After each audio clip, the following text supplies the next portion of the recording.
Oh, what's up, guys and gals? How are y'all?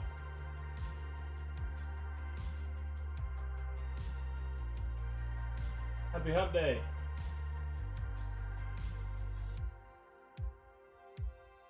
What's up? Yo, tomorrow I'm getting a haircut. I'm gonna look so much different. Not really, but the haircut I usually get.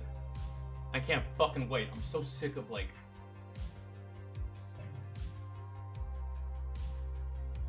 Okay. Jeff, Shoemaker, Walker, David. Fuck is good. All right. Let's check. Obviously, before we get to the whatever y'all have requested, we're going to do we're gonna check out some articles on the Army Times first. There's only one thing I want to check out, and then we can do it. I can upload it afterwards. Should have done this sooner. Fuck me.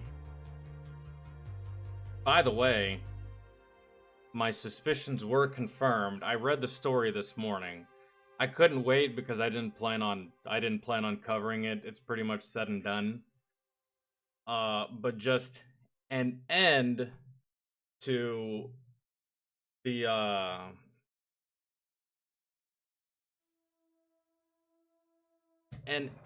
search for these 4 missing soldiers. They have been found. Like I predicted, like my sister predicted from the very fucking jump, day 1. They are all dead. And just like I figured, because the story went that 3 were found and the 4th one couldn't be found yet. And my theory was that either they started to sink, he went to go get help and got fucking lost. I don't know how.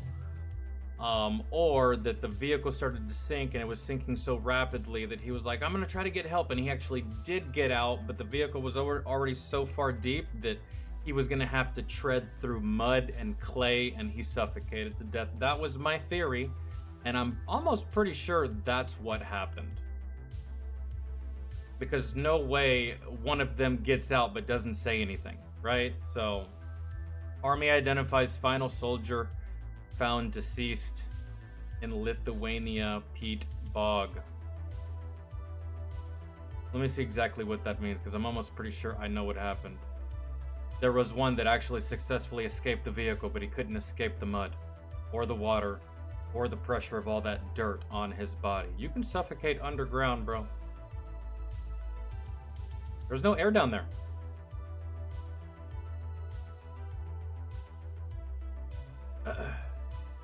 That's why I think like a crazy torture tactic should be to like bury someone alive. And you tell this little bastard, hey, when you're ready to talk, knock 5 times. Someone will hear you. We'll dig you up when you're ready to talk. That'd be crazy, right? If we did that as an interrogation tactic. Now, if you ask me, that is taking it a little far. Why do I say that? Because I'm petrified of that. you bury me alive, I'll tell you anything you want to fucking know, dog. Like, you waterboard me, man, just fucking decapitate me. You bury me alive, I just might give you some secrets. Fuck, dude. Okay, I'm serious. The U.S. Army identified Wednesday the 4th and final soldier found deceased in a peat bog at a training site in Lithuania. Staff Sergeant Troy Knutson of Battle Creek, Michigan. Damn. Only 28 years old. Was recovered from the bog Tuesday, 1 week after he and 3 other soldiers were reported missing while operating an M88 A2 Hercules armored vehicle in Lithuania. The other soldiers found 1 day before Knutson Collins were identified Tuesday as Sergeant Jose Dueñez Jr., 25 years old, of Joliet, Illinois. Sergeant Edvin Franco, 25 years old, of Glendale, California. And Private First Class Dante Tejtano, 21 years old, of Delgado, or of the Dedo, Guam. Dedo, something like that. All 4 soldiers were from 1st Brigade, 3rd Infantry Division, which I believe is in Fort Stewart, Georgia.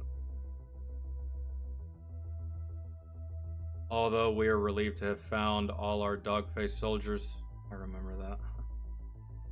It does not make the pain in their loss any less.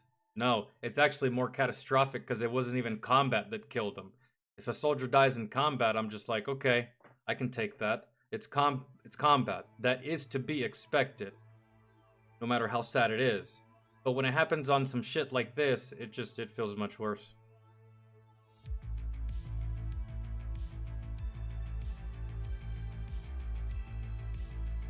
They were all young kids, relatively. When you look at age as a whole, let's say they could have lived to 90. They're kids, man. At the time the soldiers were reported missing March 25th, they had been conducting a maintenance mission with the M88 to recover another Army vehicle at a training area. The soldiers, permanently stationed at Fort Stewart, Georgia, were deployed to Lithuania as part of Operation Atlantic Resolve, which has been sending rotations into Europe since Russia invaded the Crimea region of Ukraine in 2014. I mean, yeah. Technically that would make them in combat, because they're part of a combat effort, part of an invasion effort. Either way, again, like I said, I can take a soldier getting shot in the face by the enemy. Hey, could have been me, could have been any of us, right? But this is so unnecessary, unfortunately.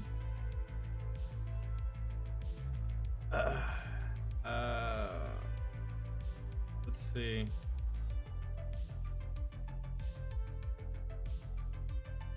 Yeah. Okay, this is just gonna go over the family members. I want to know. Okay, here we go. There was a breakthrough in the recovery effort Sunday when the Navy dive crew, after multiple failed attempts, attached steel cables. Okay, we read that in the previous story. 2 hours after the cables were attached, well, yada yada. Okay, 2 hours after the cables were attached, the vehicle was unearthed from the bog. At this point, Dueñez, Franco, and Tejtano were recovered, while Knutson Collins remained missing. He was found in the bog Tuesday after the search team brought in recovery dogs and their handlers, as well as 2 specialized drone systems to find him. So, I'm almost pretty sure that's what happened, guys. I'm almost pretty sure that they were just driving. Oh, fucking shit. Holy shit. That was like the biggest oh shit moment of all of their lives. And Collins was like, I'm gonna try to get out as fast as I can. This is a sinking ship. Let me see if I can just get out and maybe get some help. It didn't matter. He did get out of the vehicle, that's for sure. So, homie was moving fast. Like, his response to this was incredibly quick. I don't know if anybody's really looking at that, but like, good lord. His response to that was very, very fast. He noticed what was happening instantaneously and got out of the vehicle. Man. And you can only go one at a time through some of those doors, some of those hatches, some of those openings. So maybe he got out and the others couldn't. It was just like a battle. Maybe they weren't fighting each other, but like one at a time, man. Really. And he was like, I'm gonna get out. I'm going for help. He does get out, but when he gets out, he's under 10 feet of mud, clay, water, all that shit. And it's just like, how he even got out to begin with the water pressure and all that shit compacting the vehicle like that, that's wild. That's a feat of strength, I suppose. Or maybe, well, these military vehicles, the doors are so heavy they operate on hydraulics, but even the hydraulics isn't powerful enough to push open a fucking. But if it's a hatch, a hole, he could have just like, I don't know, man. That's wild to me. Okay. Cool. Okay. That wasn't even the one that I was planning on reading. But we got it done. This is the one I originally wanted to read. Plan would make military enlistment retention bonuses tax exempt.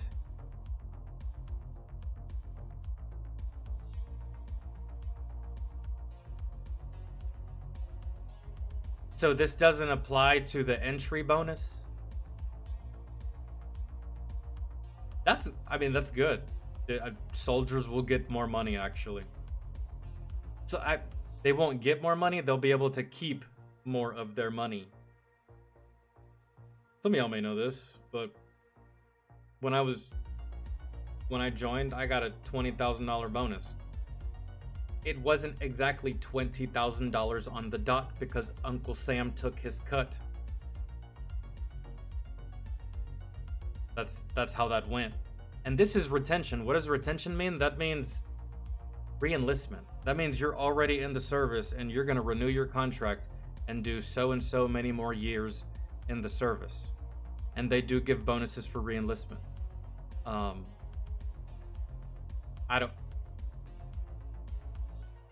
For my re-enlistment, I think I got $3,000. Matter of fact, for my re-enlistment, I don't think I got anything monetary. I think I just got choice of duty station. Because you get to pick certain things. They allow you some luxuries when you re-enlist. You can either stay where you are, go to a different place, blah blah blah. I chose my re-enlistment. I chose Fort Stewart as my duty station. They give you options, and whatever you pick, that's where you'll go.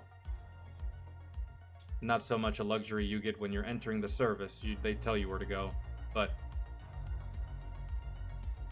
I guess I can understand why this wouldn't be a thing for initial entry, because you don't know what this soldier's going to be like. He could join and then 2 weeks later he fucks off, right? And you're out of that investment. Maybe I guess it's good that money gets taxed, I suppose. The government saves money, I guess, on a soldier that they don't really know their future yet. But for retention, re-enlistment, you've already been in for a minute. 3, 4, maybe even 5 years. Military enlistment. Oh, it's just straight up enlistment? I guess, okay. And retention. The title didn't make it seem that way. Should have said slash instead of a comma. Because enlistment and retention, it's the same thing but different. Same but different. Military enlistment and retention bonuses would be exempt from federal taxes under a proposal unveiled this week. A move that could put thousands of dollars into the wallets of eligible service members. The legislation, sponsored by Army veteran, I don't know what enlistment numbers look right now, but if enlistment numbers are low, this is definitely going to boost enlistment numbers. I mean, come on, guys, come join the military. We'll pay you more than the last guy did, right? So, the legislation, sponsored by Army veteran Representative Brian Mast, would apply to enlistment, re-enlistment, and other incentive bonuses that can range from a few $100s to tens of thousands in extra cash. Many of those bonuses are currently taxed at a rate of 20% or more, blunting some of the impact of the financial windfalls from military families. Groups deployed to combat zones who receive bonuses are not subject to federal taxes. This is true. When we deploy, we don't pay taxes on nothing. Nothing that we purchase, our paycheck, and in fact, we even get extra money, man. Hazardous duty pay, that's extra pay. If you're married with kids, you get family separation pay, that's extra pay. None of that money's taxed. Your base pay isn't taxed. Money that you spend while you're deployed is not taxed at all whatsoever. It's pretty great. Until you come back home from your deployment. And yeah, you're happy to be back because you're back from combat, but you're just like, oh, fuck. I was doing pretty good there that year.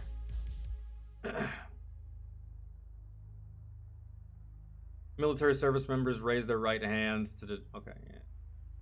This bill removes the unfair tax burden that has long affected military bonuses and keeps hard-earned money in the pockets of our soldiers, sailors, airmen, marines, and guardians. Guardians haven't been here all that damn long, but sure. Whether the measure can become law is unclear. Mass Office did not release an estimate of the potential cost of the measure, but the loss of tax revenue could play a factor in congressional efforts to craft the annual appropriations bill. The measure also could be attached to the annual defense authorization bill currently being crafted behind the scenes by House Armed Services Committee members. The legislation includes a host of pay and benefit renewals each year. Junior enlisted troops this month received a 10% boost in their base pay as part of congressional efforts to improve quality of life for younger military families.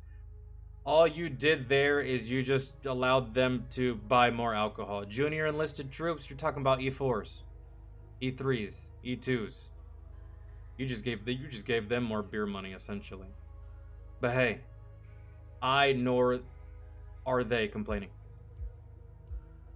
All troops were given a 4.5% pay raise at the start of 2025, the third consecutive year of pay hikes above 4% for the military.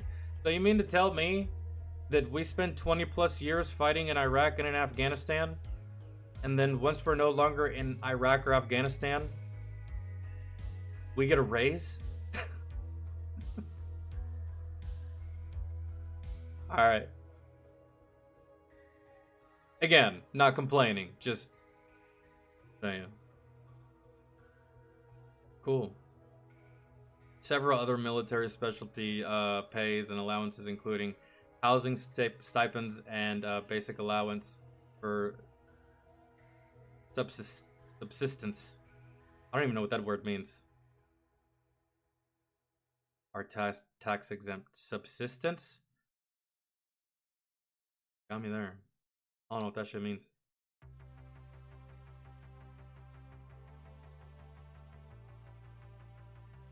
Okay.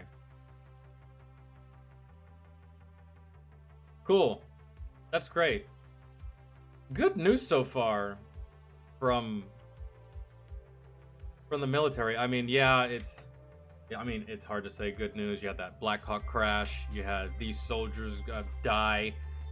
And a couple of other things, but I mean, so far, if you look at the bright side, I mean, here in the future, soldiers might be able to grow out beards. They're getting paid more now. They might get more in their bonuses. That's not bad. Nothing to really complain about there. Everything else, that's happenstance, man. That shit happens. Literally. There's never been a more apt phrase in the history of time. Shit happens. Okay. If y'all put anything on the list, let me know. We'll check it. I believe I had some things on the watch later that we never got to.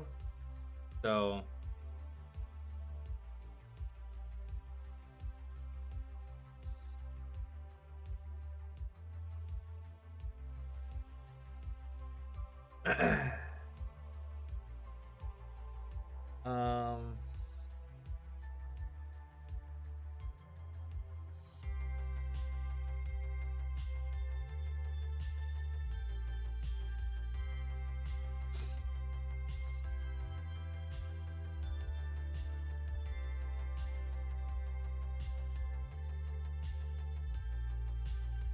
Yeah, I saw that.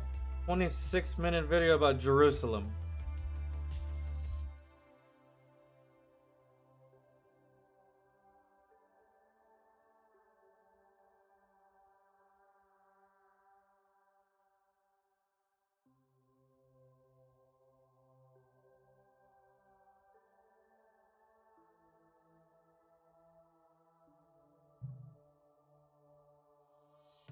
Okay.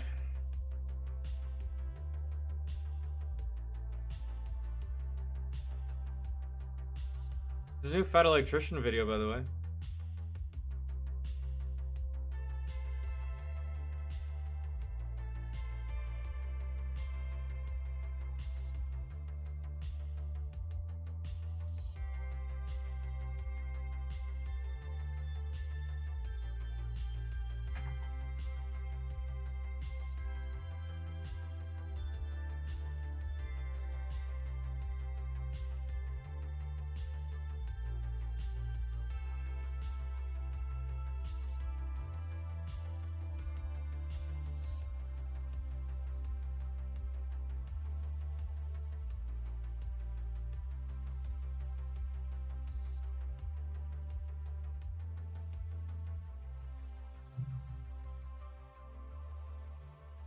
David, can you pick something else, please? I'm not into religious shit. I don't wanna. Please pick something else. I don't. The synonymous parallelism. I don't know. No. Please. Pick something else.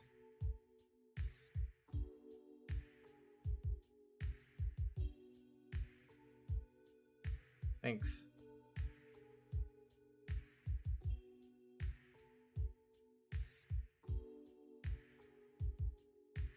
I mean, there is literally a brand new Fat Electrician video. Went 20 hours ago. Marine Ace of Aces. Joe Smokey Foss.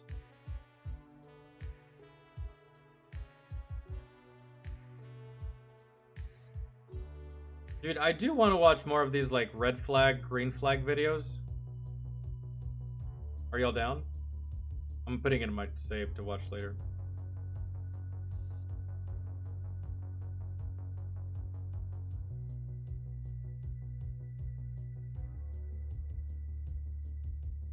Let me check. Let me scroll a little bit.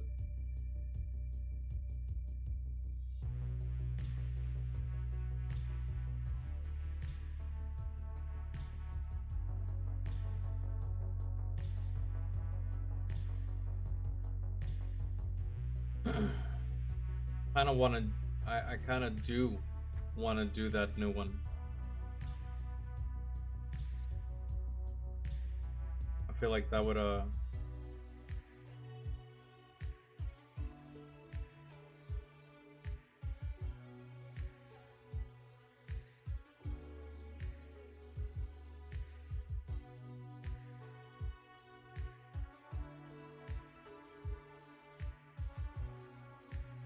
Sorry, I'm just looking to see if there was anything I wanted to put in my watch later. I hate how, like, I don't know if y'all experienced this, but I really don't like how, like, just ass my recommended feed is compared to what it is on my phone. If I go through my phone like I'm doing right now on my PC, dog, like, just like, there's just better stuff. There's stuff that I'm just more interested in watching. It's not the case here.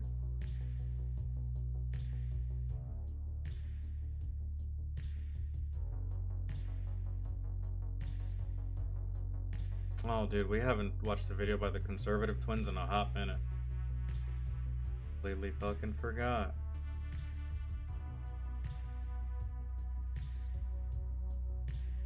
Okay.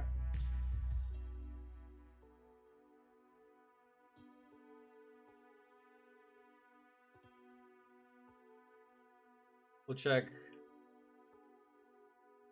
I mean, do y'all want to do Fat Electrician right now, or do y'all want to do something out of the watch later? And David, let me know when you pick something, so we can do that. Anything but religion, though.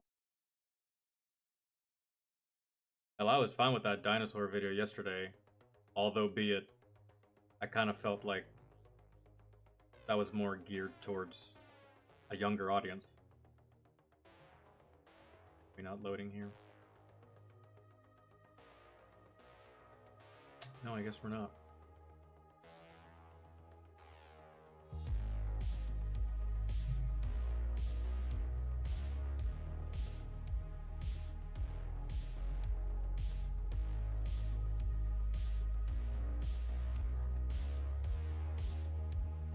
I fucking can't, man. Holy shit. Oh, dude, Chat Music. Chat Music put out a new one 3 minutes ago. I think that's why it took me. I think that's why it took so long to fucking refresh. I don't know what's happening.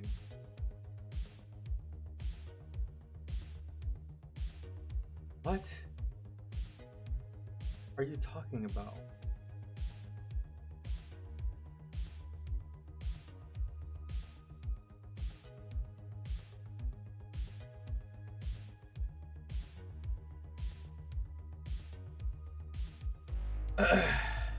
I don't, bro. I think my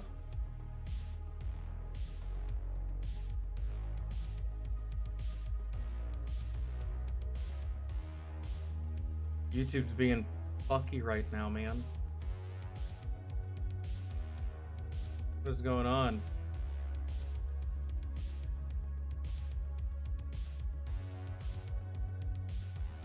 I can't pull anything up on this fucking tab. It is it my internet? I'm not lagging, am I? Or is this just YouTube? Oh, Doug, you know what I want to watch actually? That it's long, but I'm willing to deal with it. The JFK files. Everything you need to know. Because I read into the newly released JFK files just a little bit. Some snippets, and I was like, good goddamn, it's actually worse than I thought. So, yeah. Katai, how you doing? That's the only way to say it. You have to say it like Joey, and if you don't, then don't say it at all. Gotta be that way.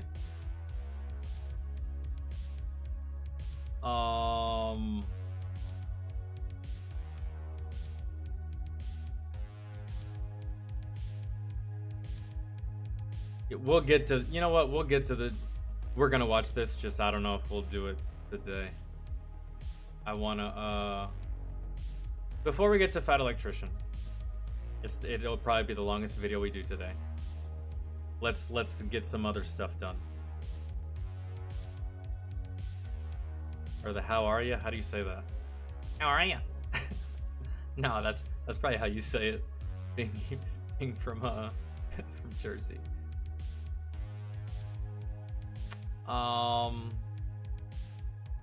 Yeah, okay. I want to do some of these red flag videos. Maybe we can do that shoe on head video. And then there's a fail video we still haven't done, which is this one. Year of the fails, how 2025 is going so far. We haven't done that one. And it's 20 minutes, so we can make that a try not to laugh.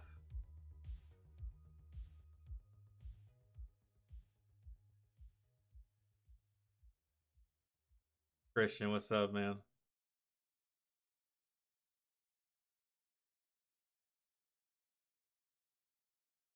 You're wearing a cast and using crutches? Jesus Christ, bro, what did you do?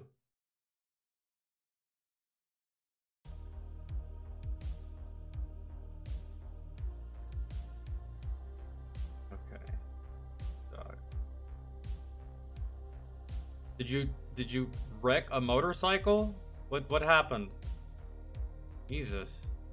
You're all fucked up.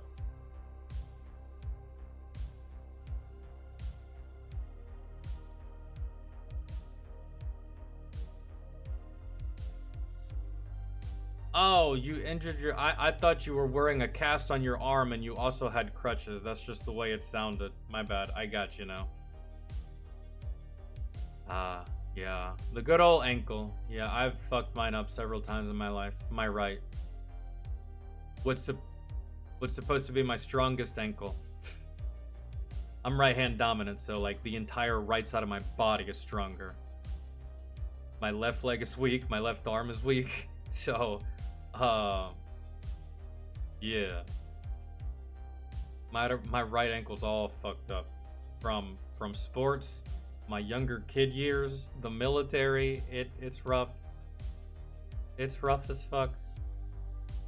We'll do 10 minutes of massive red flags, and then we'll do the try not to laugh, and then we'll do another green red flag video, and then at that point we can maybe do some Fat Electrician or this video by Shoe on Head, Female Loneliness. The only reason I want to do this one is because we did the male version of this. We reacted to the male version of this. Male Loneliness, right? So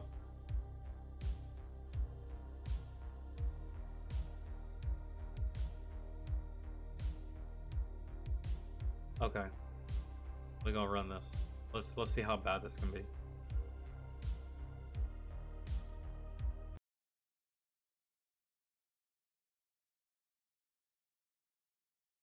A man is saying Toodles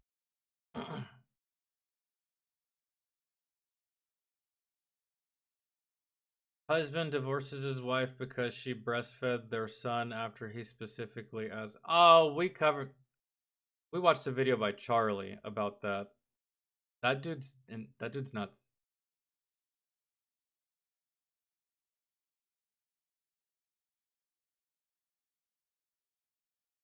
That dude's out of his fucking mind. Okay.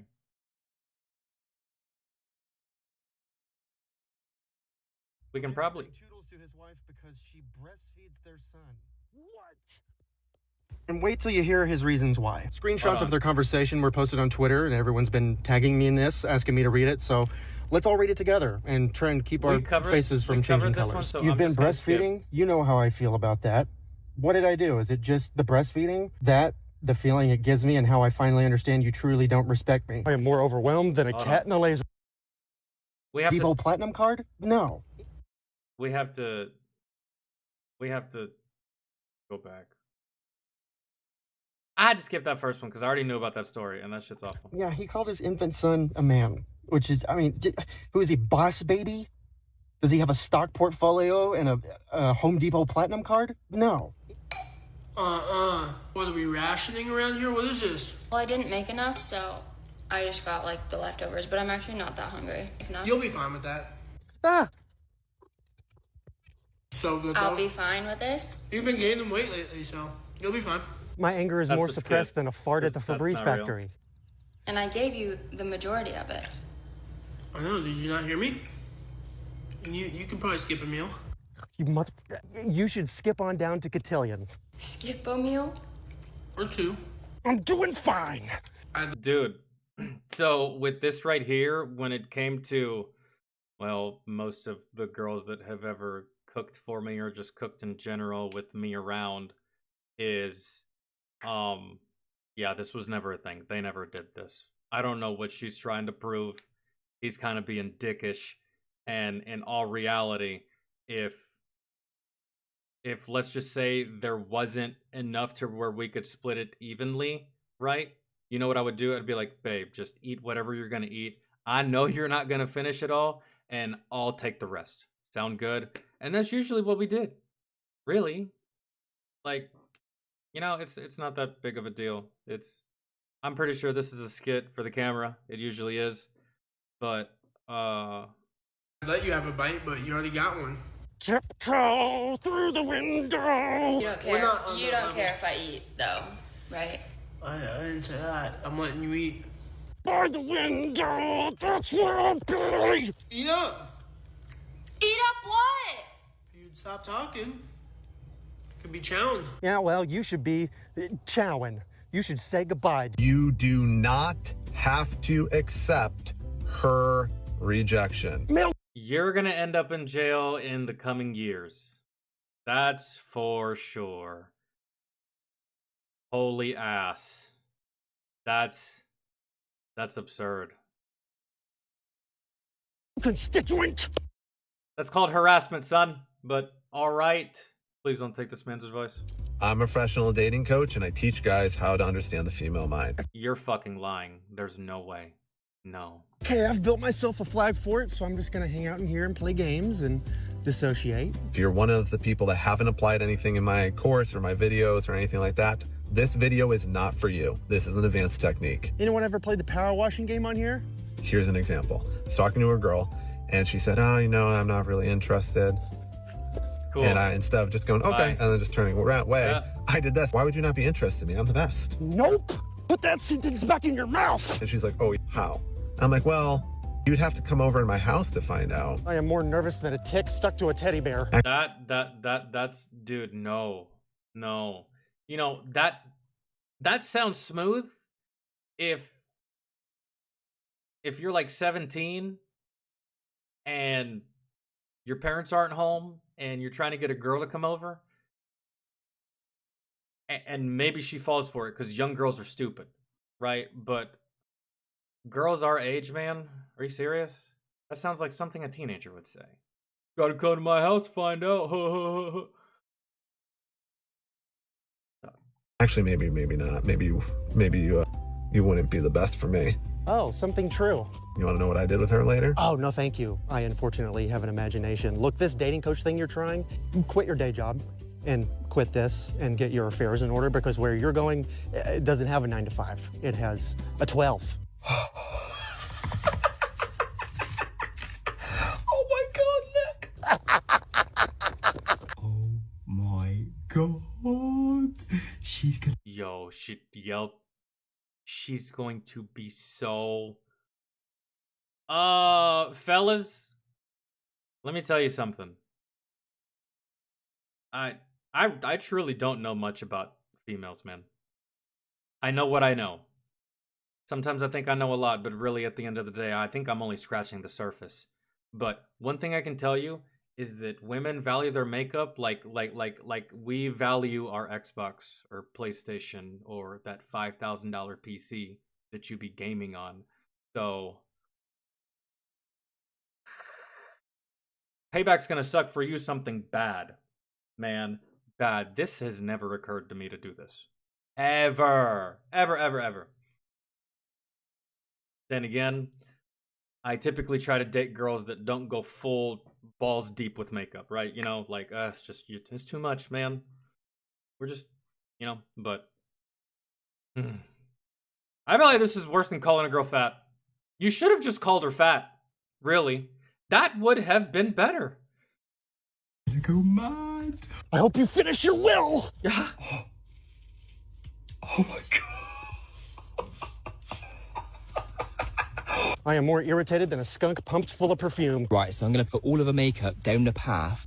And I know that there's some dudes that are like, oh, you're white knighting for the women. Dude, fuck that. I'm thinking of this as like the shoe being on the other foot, and you're fucking up my Xbox, my TV, my phone, my tablet, my laptop. Like, no, I don't play games that way. That way. I'm not gonna break your shit, and don't break mine, man. Like, no. This is how fights happen, dude. And in some instances, I've seen videos and heard stories where this is how somebody ends up getting an equal right and a left. So, I don't know. It's just destroying my shit is fighting words to me. Kevin, what's good? Mysterious, what up? Towards the house. Oh my god, look. Now what do you... No, that shit's not cheap, Katai. I know how much I'll pay for it. I know how much of it costs. I know that I've been to the stores and I've dated girls, man, that a bottle this big be like $38, and I'm just like,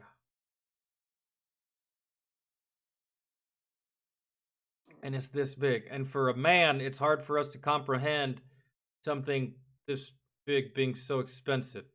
Like, obviously, there's car parts that are probably this big that are that expensive, but you get more use out of a car than you do makeup, for sure. That's the way we look at it. And it's just, we're just like, not my first option of things that I would want to buy. But that's neither here nor there. I don't care.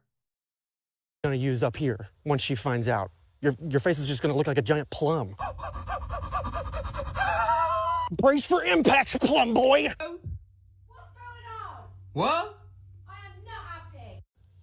Hmm. What is this? What's makeup? Well, I can see that. It's my makeup. Don't open it. There's stones in it. Yes, I know. Huh? Okay, she's a cherub. You put stones in her makeup bag, makeup thing? What does that do? You put stones in it? Am I missing something? Is that supposed to do something to the makeup or like, I feel you could have put anything. To be completely honest, you know what would have been a fantastic idea? Oh, man. I feel like just by saying this, I'm going to fuck over a lot of ladies. But spent all this time destroying the makeup, putting stones on it, looking for little roly-polies to stick in her fucking bag. You know what would be straight up diabolical? Is if you put fart spray on her makeup. Now that right there. See, but y'all don't be thinking outside the box. Y'all be doing destructive shit. Then again, I feel like the fart spray would ruin it forever. I don't know how much that shit retains odor. So, from God, because this is too calm. Hello, I'm briefly interrupting this YouTube video to let you know that I now do free personalized thank you videos for every single merch order. I start is to check out my merch store. Either way, I thank you so much for your support. Up or down? Up. So no. long. Oh, Watch no. the mustache. You said I could keep it. Oh no, we got a two. He said, watch the mustache. You said I could keep it. Homie, what mustache? I'm not talking shit. You know, you look young. Maybe it hasn't grown in yet. Baby face, nothing wrong with a baby face. But you said mustache as if like there's something there to go. And my man, I'm sorry, but like unless it's inside of a salon, I'm not letting anyone come near my hair or near my face with anything. I do that shit myself, or I go get a haircut. And long story short, unless my girlfriend slash fiance slash wife is a professional stylist that can cut hair, you're not touching my shit, homegirl. It's not happening. That's a whole level of trust right there that we just don't have. And I'm sure, ladies, you can understand. Would you want us coming around your dome with fucking scissors and shit with no experience? Nah. You'd be like, get the fuck out of here before I kill you. So, I don't know what you're doing, Steven, but this isn't a good idea. So long. Watch the mustache. You said I could keep it. Oh no, we got a 2-for-1 red flag special today, folks. I think you need to go shorter than this.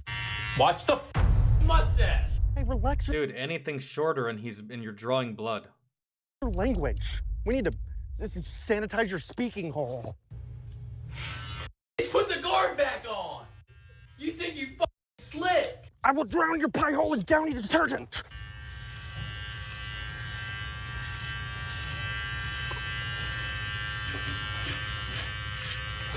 You took the guard off. You want? I am more nervous than a loose booger in pollen season. Stupid. I'm doing you a favor. I'm scared. Hold me. Stop. I don't think this I am one's... doing you a favor. Ma'am, no. You're taking away something of his without his consent. And yes, his reaction is terrifying, but that's what you're doing. Can I use your phone real quick? My phone? Yeah. You have your phone right there. I know, but I need to use your phone real quick. Why do you need my phone? I am more nervous than a balloon at a party full of pufferfish. Because I just need to do something. Can I just see it? No. Let me just see it. Why? It's a trap. Bro, it's a trap. It's always a trap. This is akin to something that you would see at a traffic stop. Sir, can you step out of the car? Why? What did I do? Just step out of the car. What crime have I committed? Just step out of the car. But tell me what I did. Am I being detained? Step out of the car! And you're just like, bro, I don't trust this. I'm about to get shot here, man. Like, yeah, we're going to be doing Fat Electrician, Matt. He came out with a video yesterday. We're doing it today. We're getting through we're doing some stuff first that I really wanted to watch. But this is trap territory, fellas. Don't fall for this. You gotta stop with the insecurity things. Like, Oh, damn. you have your phone. Damn, and he there's hit you with nothing it. in my phone. He's the Prime Minister of Manipulation Damn. Nation. Why do you want to see my phone? Just to go through it? No, I just Like, want just to prove that there's nothing there? Like, there is no good that comes from that. And just hold on himself. I just wanted to see it for a second. Here it is. I'll open it for you. What? I don't know. This is hard, bro, because like for me, if I trust you, I trust you. And 99% of the time, I will literally just let you hold my phone. You want to go through it? For sure. I'll let it happen, but if you demand it from me, that's when I have a problem. Give me your phone. I don't like that. Hey, give me your phone now. I don't like that at all whatsoever. And this is one of those cases where I'm almost like a chick. It's not what you say, it's how you say it. bro.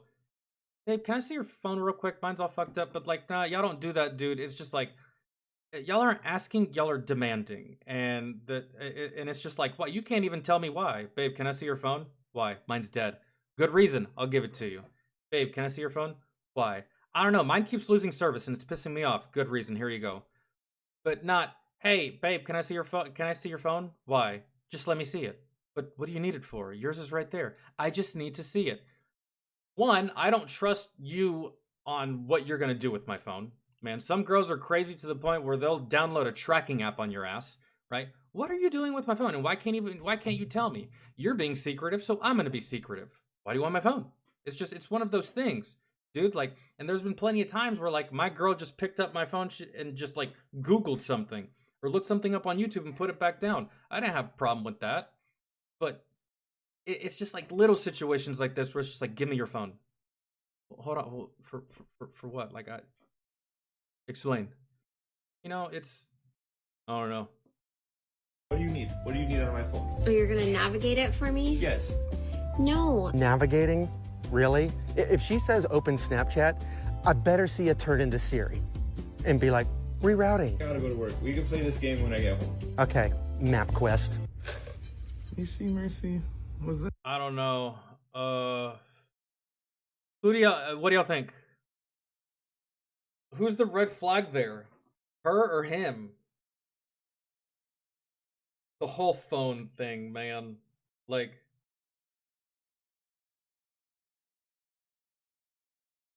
I don't know, but they live in a house together, right? So they've probably been together for some time now to where they have a place that they both live in. You know, couples don't just move in together after one day.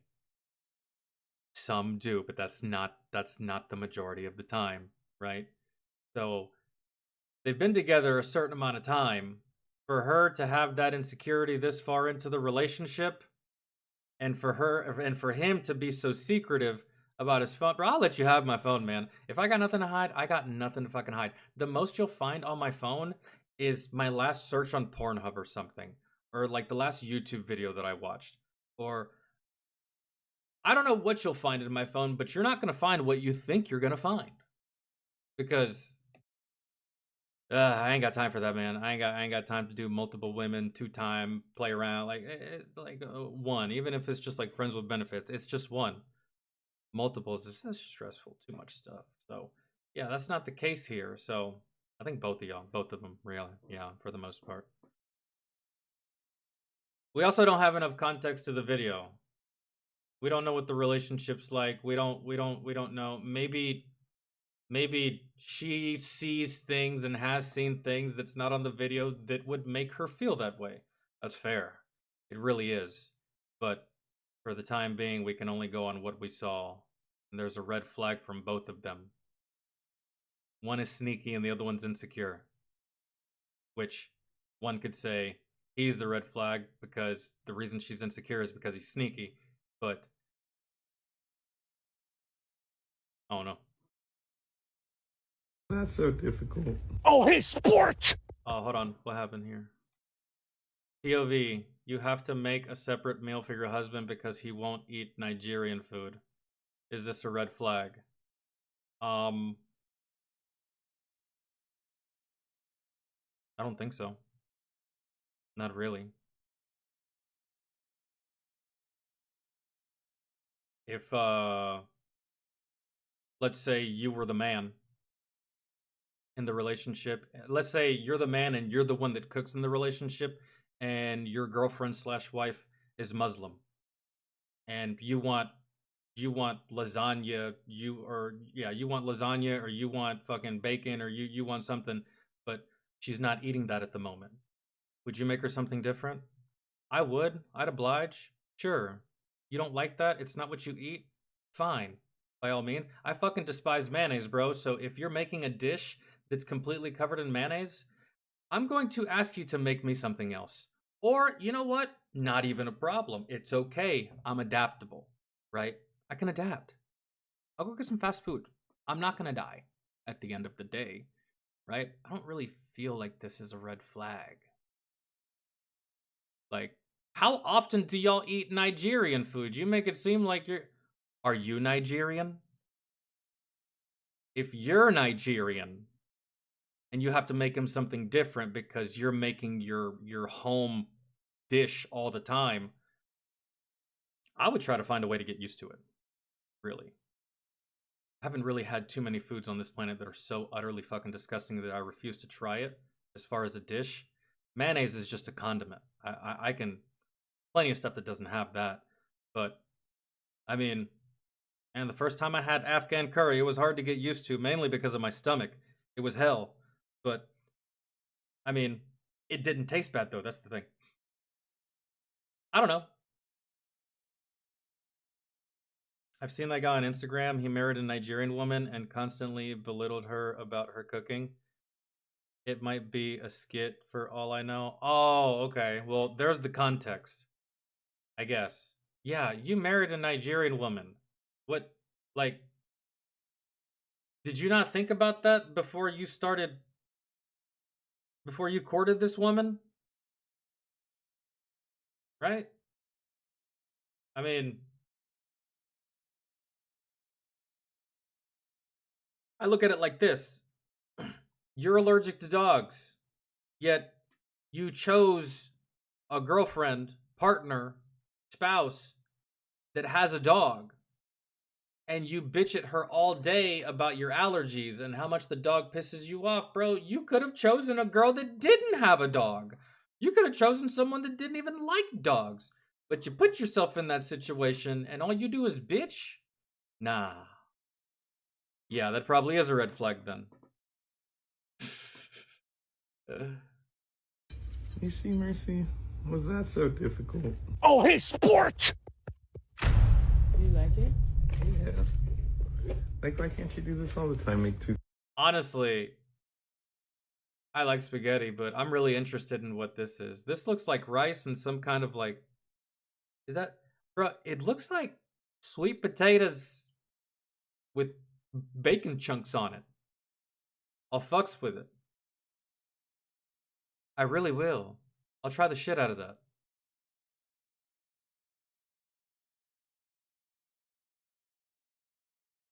Separate meals. Why can't you do this anytime? I was feeling it today. It's a good idea. You know, if it's not a whole lot of work, me and the kids really appreciate it.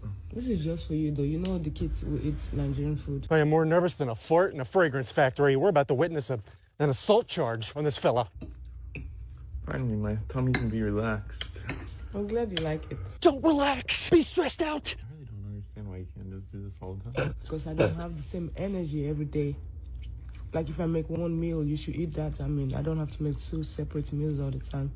Here it is, folks. This is about to be in the paper tomorrow.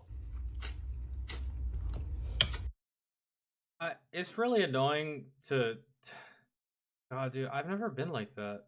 It's really annoying to, like, see dudes like, oh my god, what am I gonna eat? Dog. Anything. Oh, what am I gonna eat? Blah, blah, blah. You didn't cook. You were too tired. Blah, blah. What am I supposed to do? Right? Like the dudes that say that about, like, when your girl won't put out, and you're just like, what am I supposed to do? The same thing you did when you were 12, man. Play with it. And in this case, go to Taco Bell. Dude, the amount of times that I would get happy when my girlfriend / wife would say, hey, babe, I don't feel like cooking today. Let's go get some Taco Bell. Fuck yeah. I'm gonna get a quesadilla, steak quesadilla. I'm gonna get a Baja Blast. Like, I would get excited for that shit. I would.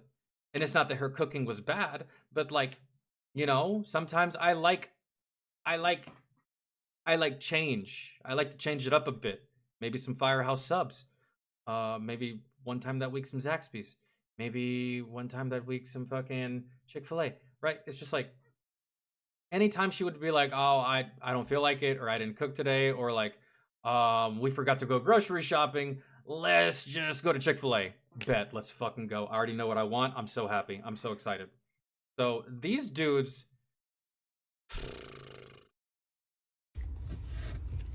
Well, not the kind of smacking I expected to see. It's almost like a child, right? It's almost like when a child gets a... Oh no. Cool. It's almost like when a child gets super excited to go to Chuck E. Cheese. There's plenty of food at home, and the food at home is good.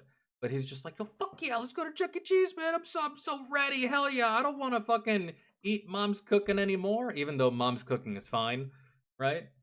It's just one of those things. That's how I am. So, ladies, if you don't want to cook that day, fan-fucking-tastic. Let's go out. Let's go get something. Hell, we can just go get it, come right back. I don't give a shit. It's fine. So, yo, Noelani, what's good? Can y'all still see me? Chat disconnected, but it's reconnected. How are you? Did we didn't lose anything, did we? I swear shit's been like hella weird. No. Alright.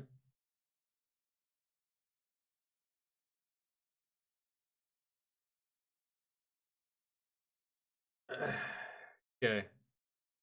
See. You said you wanted a baby, right? Right. You got a baby, but you can't handle me and the baby, clearly. Holy matrimony! Alright. Hold on.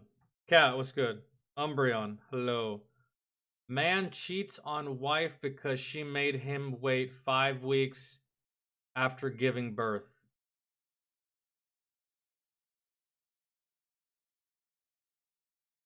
Dog. How selfish are you?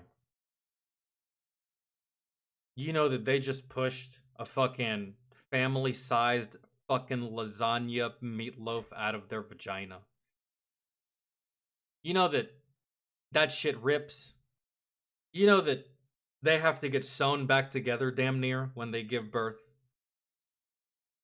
That's like a wound, man. For real? That shit has to heal. It has to recover.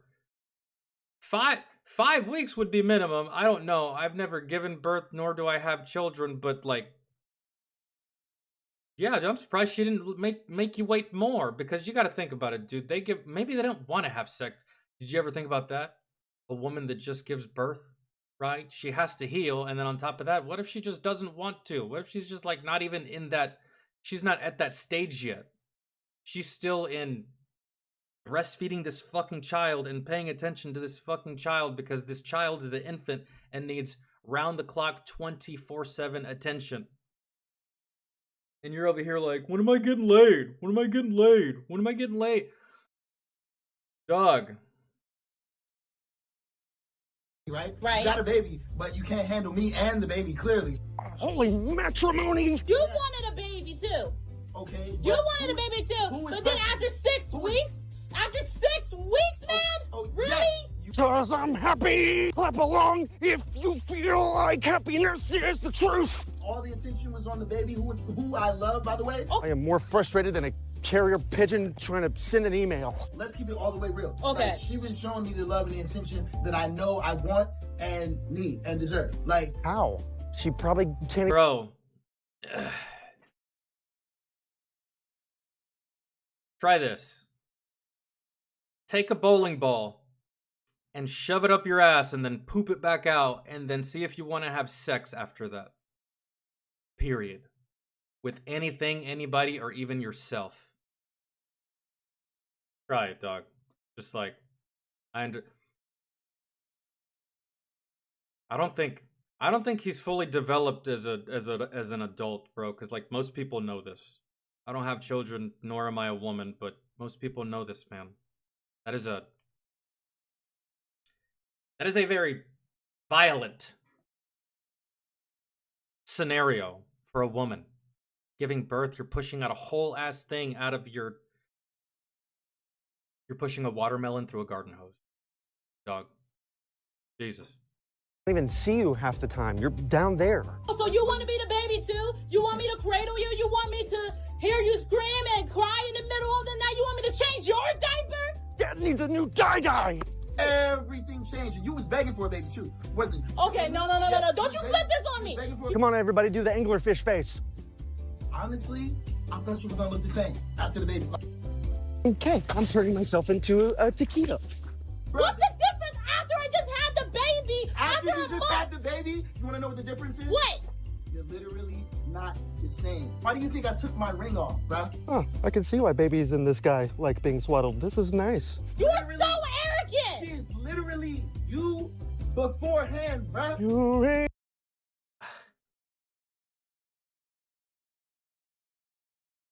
I have no words. That's wild. That's insane. Ring off, bro. Oh, I can see why babies and this guy like being swaddled. This is nice. You are so arrogant! She is literally you beforehand, bro. You ain't. He took his ring off and started cheating, and he's like, you don't look the same after the baby. No shit, because she had a baby. What? You think that that girl with the really, really nice figure is gonna have a baby, and then she's gonna spit that baby out, and 3 days later she's gonna go back to having that same figure, looking like she did before the baby? Immediately? Are you stupid? And then you're so fucking stupid that you're just like, yeah, this girl looks better than you before you had, like... And what happens when you get that girl pregnant? She's gonna look just like this girl, because that's what happens to the female body. They have the kid, and sometimes maybe they want to shed that weight. They go to the gym. That's what most ladies do. If they have a normal figure, they have the baby and they go back to the gym. They work out and they work off that excess weight that they gained during the pregnancy. I want to say, like, I don't know, 98% of females do that. I mean, then again, some don't. Some say fuck it. But most do, dog. I don't... Raise me up so I can stand on mountains. You raise me up. And not to mention, the whole marriage thing is for better or worse. What do you think worse is, dog? For the ladies present today, congratulations on an amazing accomplishment. You didn't mention the fellas. Wait. What are you up to, Harrison Butt Kicker? I want to speak directly to you briefly because I think it is you, the women, who have had the most diabolical lies told to you. Some of you may go on to lead successful careers in the world. Some of you? Maybe say most of you at a graduation, hello? But I would venture to guess that the majority of you are most excited about your marriage and the children you will bring into this world. Oh, why live, Harrison Butt Kicker? I can tell you that my beautiful wife, Isabel, would be the first to say that her life truly started when she began living her vocation as a wife. All right, I'm bringing my girlfriend on for this one. Sir? Sir! I'm on this stage today and able to be the man I am because I have a wife who leans into her vocation. I'm more frustrated than a mosquito sucking on a statue. And all of my success is made possible because a girl I met in band class back in middle school would convert to the faith and embrace one of the most important titles of all, homemaker. The good thing about hanging around people like this, you don't ever have to worry about mosquitoes. Tiki torches are great for that. Jeez. I'm gonna be honest. That last guy, I don't know what the fuck he was going on about. He said something about his wife. And I'm not gonna lie, I kind of blacked out for most of that. He lost me. Man, I don't know. I don't know what the fuck was going on there. And have I ever told y'all how much speeches bore me? A speech of any kind. For the exception of shit like Ricky Gervais' monologue at the Golden Globes. For the most part, it's just, I don't know, dude. It triggers sleep for me. For some reason. Speech, loud megaphone, and I'm just like, think of anything more boring than sitting through that. I had to sit through a speech. I didn't sit through it. I stood through it for about 10 minutes and then fucking left, but the 10 minutes for a speech by President Obama. And then I looked around and I was like, I don't see any of my leadership. And if I can't see them, I know they can't see me. I'm motherfucking out. I left. I fucking left. Don't know what that dude said that day. I know a little bit, but nothing important worth repeating.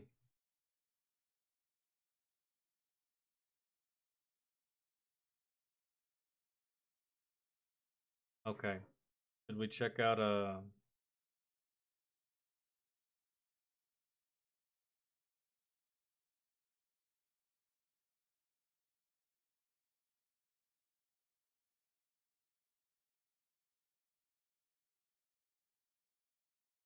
Try Not to Laugh is next, and then some Fat Electrician.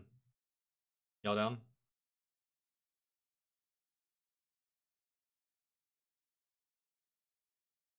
Hopefully, okay. Bro, I don't know what was going on earlier. That shit.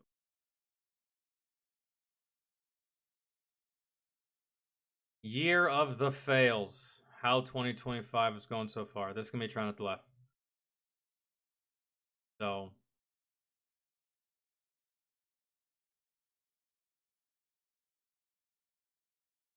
Give me a moment.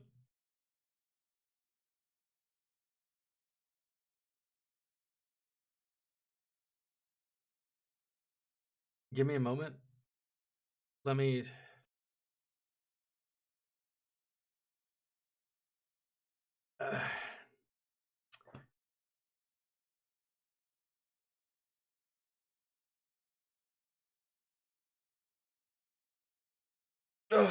Okay. I'll switch it. I'll make this big and my face small in a second. I'll be right back.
No.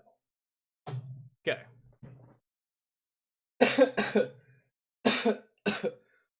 Fuck.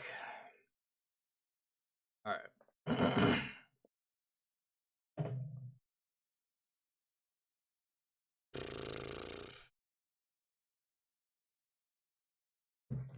Yeah. I am. Had to go outside, check on the dog. I don't know what this fucking Rottweiler keeps doing, but she keeps injuring her hip, dude. And I went to go check on her to make sure she's not out there fucking prancing around, because the more that she uses it, we haven't taken her to the vet yet. Waiting to make an appointment. she just keeps fucking up her hip. And it'll go back to normal.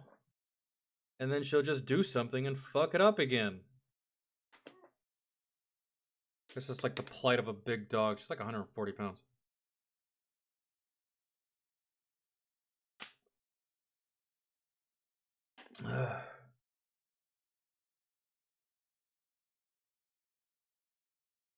Still young enough to be hyper as shit.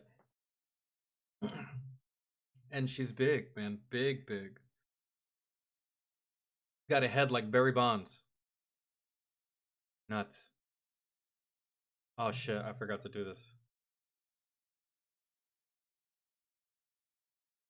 The first clip is a plane, and it's a fail video. Hope everyone survived.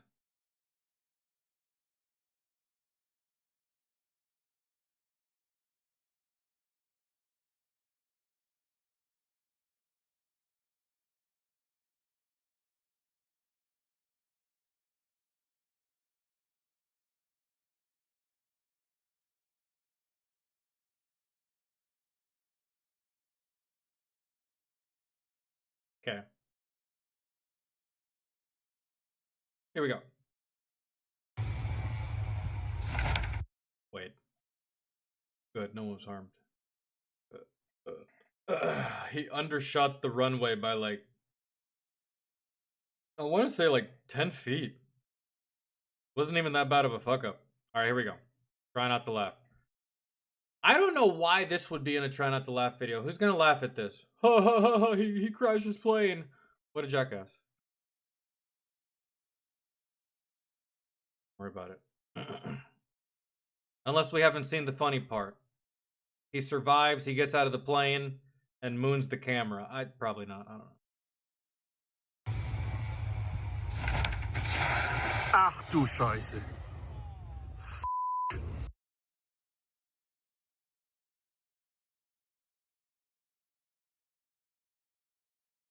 What are you doing, Jason Bourne? I'm sorry, I gotta watch this again. And I forget that I'm the one that made it a try not to laugh. This isn't a try not to laugh, it's just a fail video.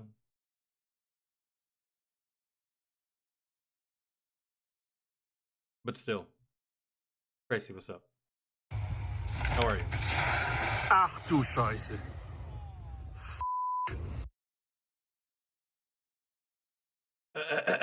Yeah, that's Jesus. Did you? Did you though? Hold on.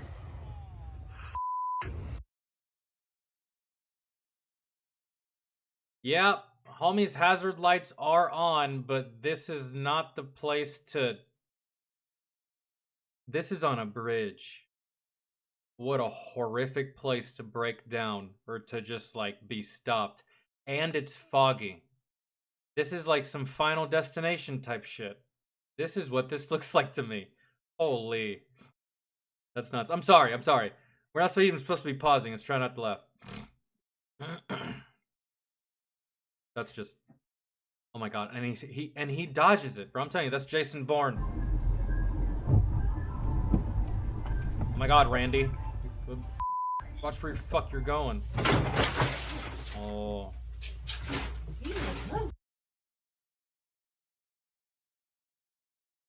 Damn, what hit her? What happened? Oh, you hit a car. Jesus.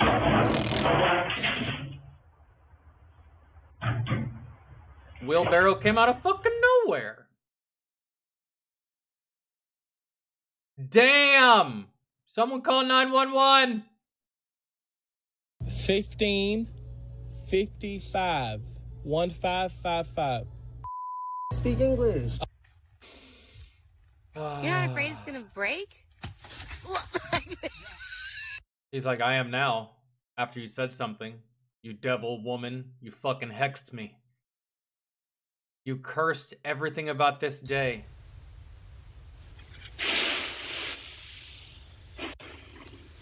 I don't blame the dog. It's just, how does that even break that easily? That's a shitty thing. Whatever that is. It's like a foam... Oh no.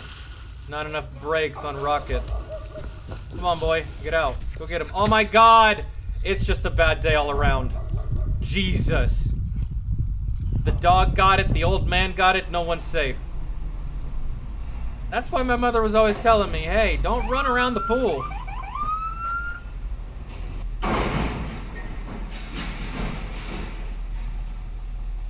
That's an idiot truck driver. Oh my god. Yeah, that was your life. Oh no, little one. The little one doesn't have the smarts. Oh my. Yo, she panicked and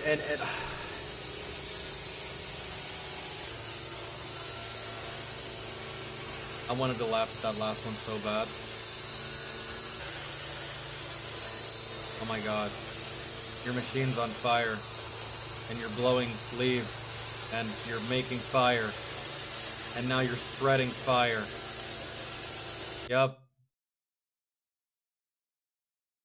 Oh my god. There goes Juanita. Damn.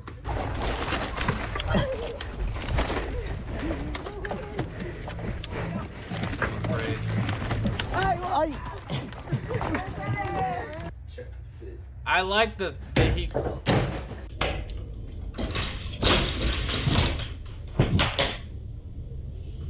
Yo, them preschool janitors have it hard, bro. Damn! And oh, he's running from the police.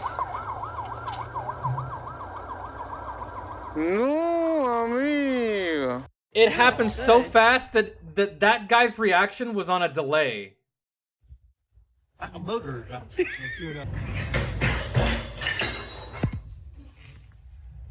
Jesus Christ. I don't think it's a... Darn, I missed it. I did it like half a second too late. Yeah, I was too busy chatting. This is the time on Bizarro World. Mess. You know what I'm saying? Oh.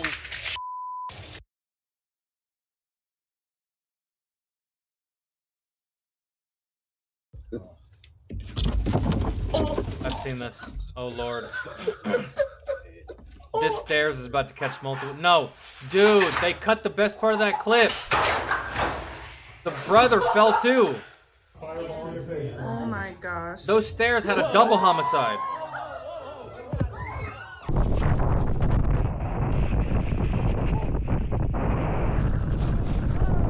Fucking Bring him bear. down. There we go. I'm sick about it.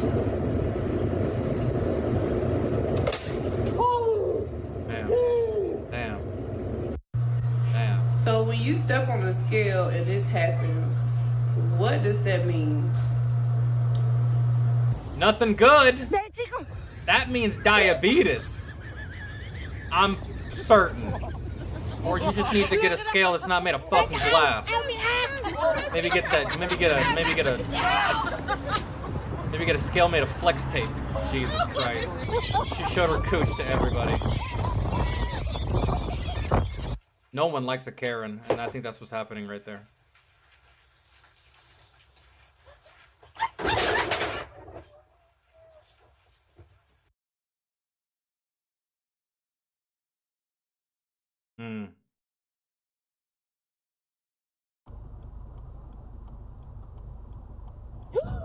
Oh my god. 4K. Insane. You're on fire at a car wash? Ain't no way. I've seen it all. There's no way. There's no way, son. There's no way, sir. Oh, okay, I understand that one. Okay, I understand that one. Oh, man, it's a military guy, too. Sorry, buddy. I really do apologize. I really do apologize. The little one's fine. I was like, come on, man, that little guy. But then the big one came out, and I was like, oh, okay. Oh, no, the mask. The mask got taken out by a fucking razor scooter.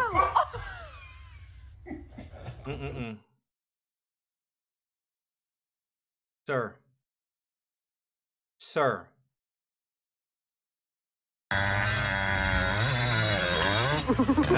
That's gonna be in the new Jason Bourne movie. That was probably John Wick.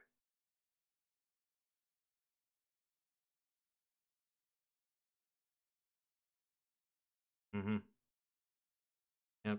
Listen, I'm just thinking if you're going to open a mortuary in Surprise, Arizona, maybe you want to leave the name of the city out of the name of the mortuary.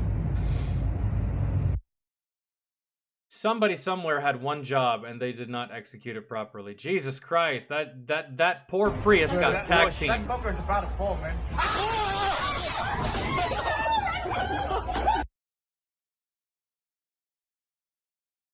Damn, the face and everything, that hurts.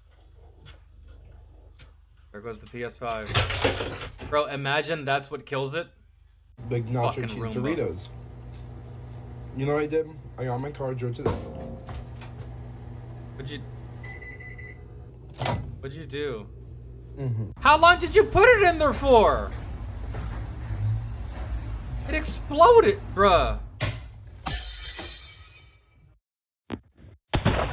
Damn. It's not. It's not your day, ma'am.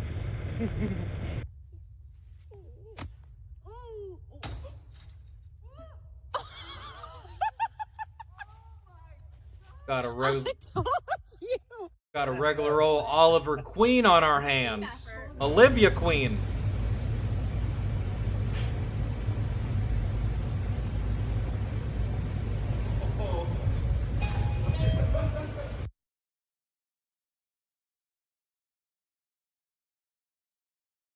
Oh no.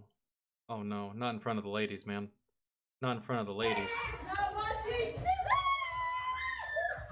Y'all did her. Oh, y'all did her so dirty. Oh.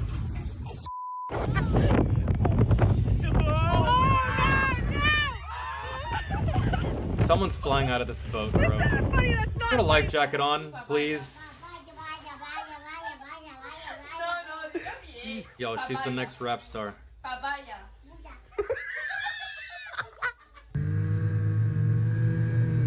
All is fun and games until someone tries to stop and wave.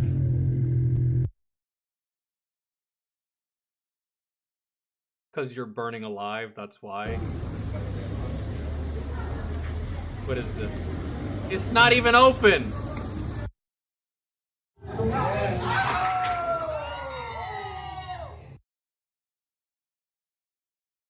What's up, fella? What's the problem? Oh no, that's not good. Oh. Uh-oh. What is that? Is that your gun? Did your gun fall out of your bag? I'm sorry. Yo, that pigeon said, fuck your security system. Hold on, I gotta go back. I'm sorry. I'm in no danger of saving a laugh or breaking, or, you know, so it's... This month...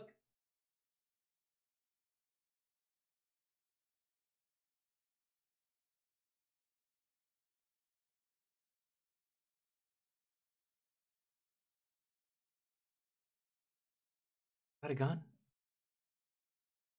It just falls out that easy? I don't know what that was. It kind of looked like a gun.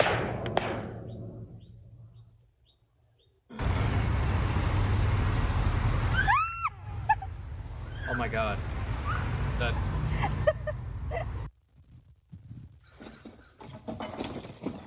Ah, son of a... Yep. Yep. Just one of those days, man. He's gonna fall down the stairs. He fell so hard. He fell so hard.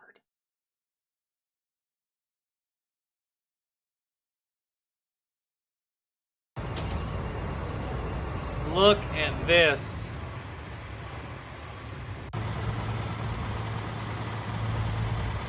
What is going on? That looks like the set of the next Spider-Man vs. Electro movie. What was that?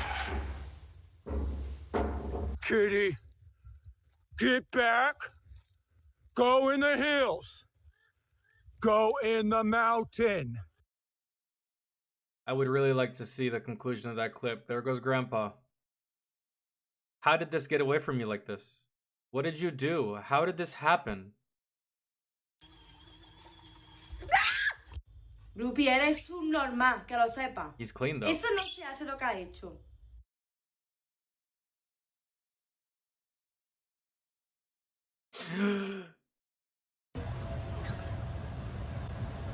That girl's got a big ass.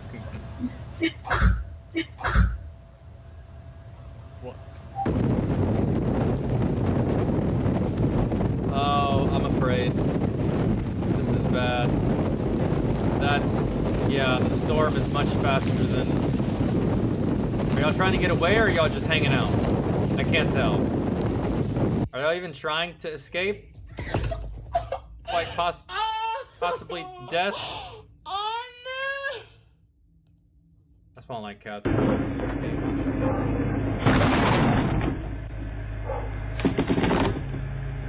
There goes the top of that Jeep. Exactly.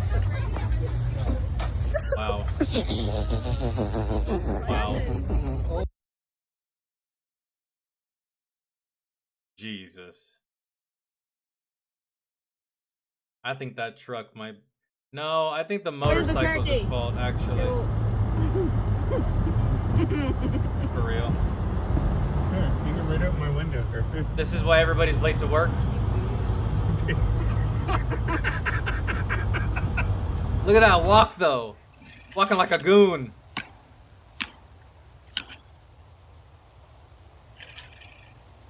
That's hilarious.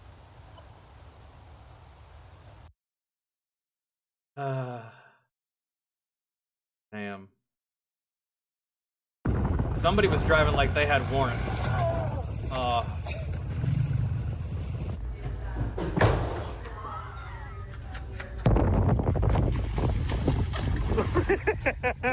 God damn, dude.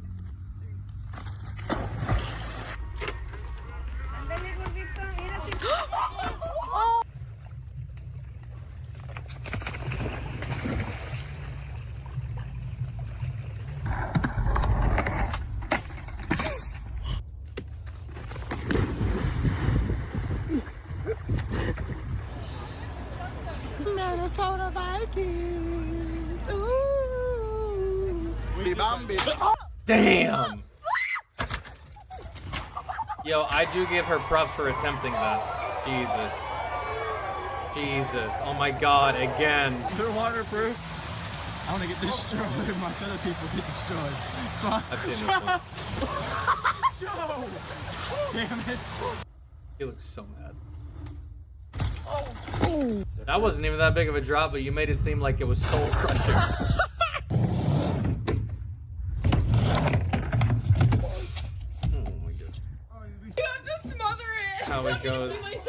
How it goes so bad. Why?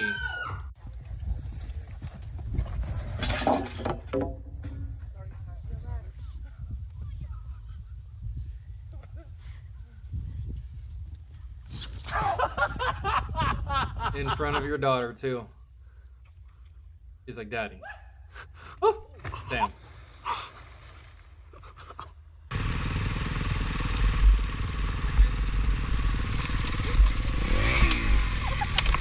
Go home.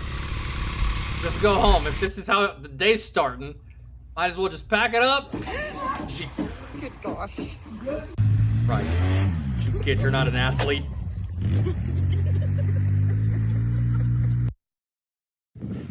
Motherfucker thought he was doing something special. Yo. I know that's so cold. That's so cold. This is the neighbor. Bro, you're not supposed to be doing that. I know that at my age, if I felt like that in the middle of the street, I'd be sick about it. I'd be like, there goes your phone, too. You might as well rip the door off. He's gonna get, there he goes. He's down. He's down. What's up? Yo. I worry about you. Yo. That shit turned into a transformer, didn't it? Catastrophic failure. Yo, what's happening? What? Oh. Bruh. Yo. Yo. Oh, oh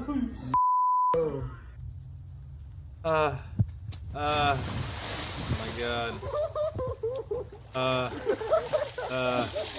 Some of these are coming close, bro. They're coming close. They're testing me. Look, dude, keep an eye on the dog.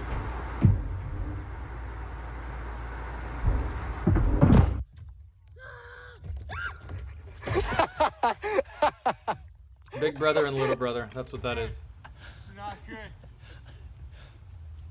That fell over, buddy. Woo! Oh. Ma'am. Yo.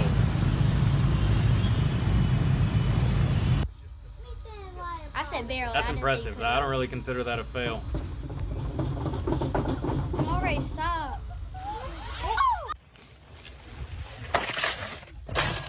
Oh.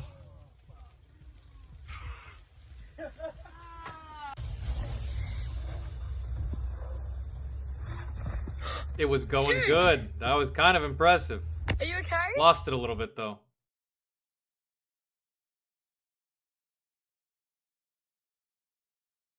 What are you doing?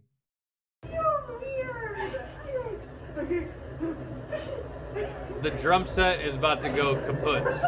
I know it. Yup. Not as bad as I thought.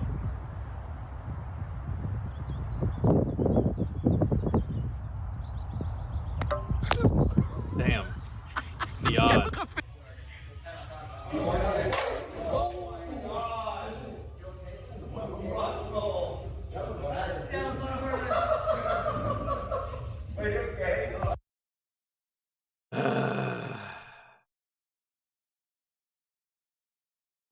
God! Stop He farted. farting! He farted. Oh, I knew it. my Lord! Ugh. Oh no. He's losing it. He lost it. I got that on me.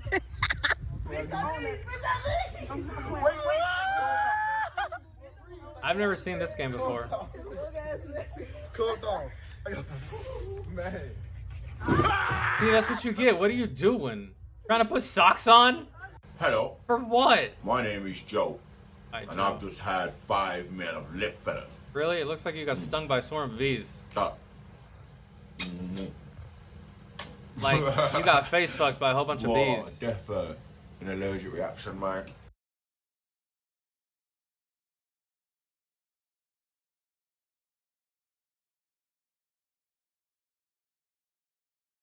Bro, some people just have like absolute -5. Manual recording will now start. What y'all doing, huh? What y'all doing? Look at you. You wrecked by yourself. Jack ass. Coming from someone who has wrecked by themselves, it's embarrassing. Not good.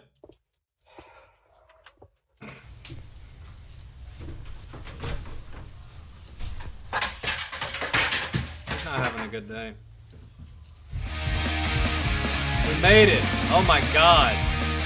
Yo!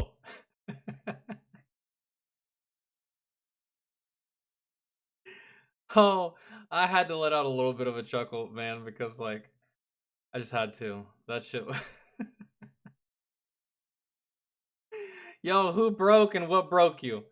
You made it? Oh, I made it too.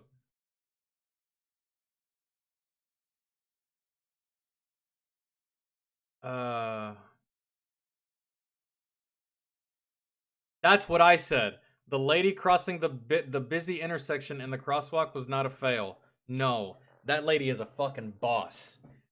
That belongs in a win video, not a fail video.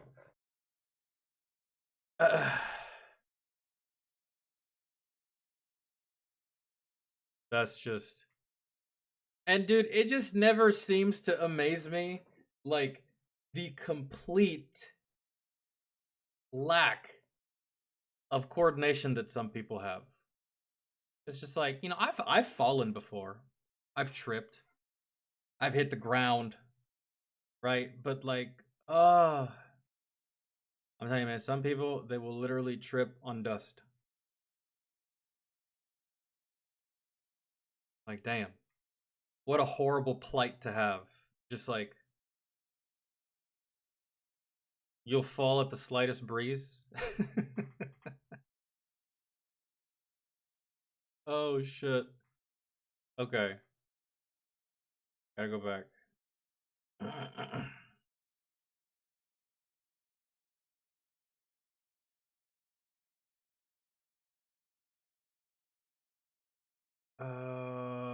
Before we what else did we have to do? What else did I say?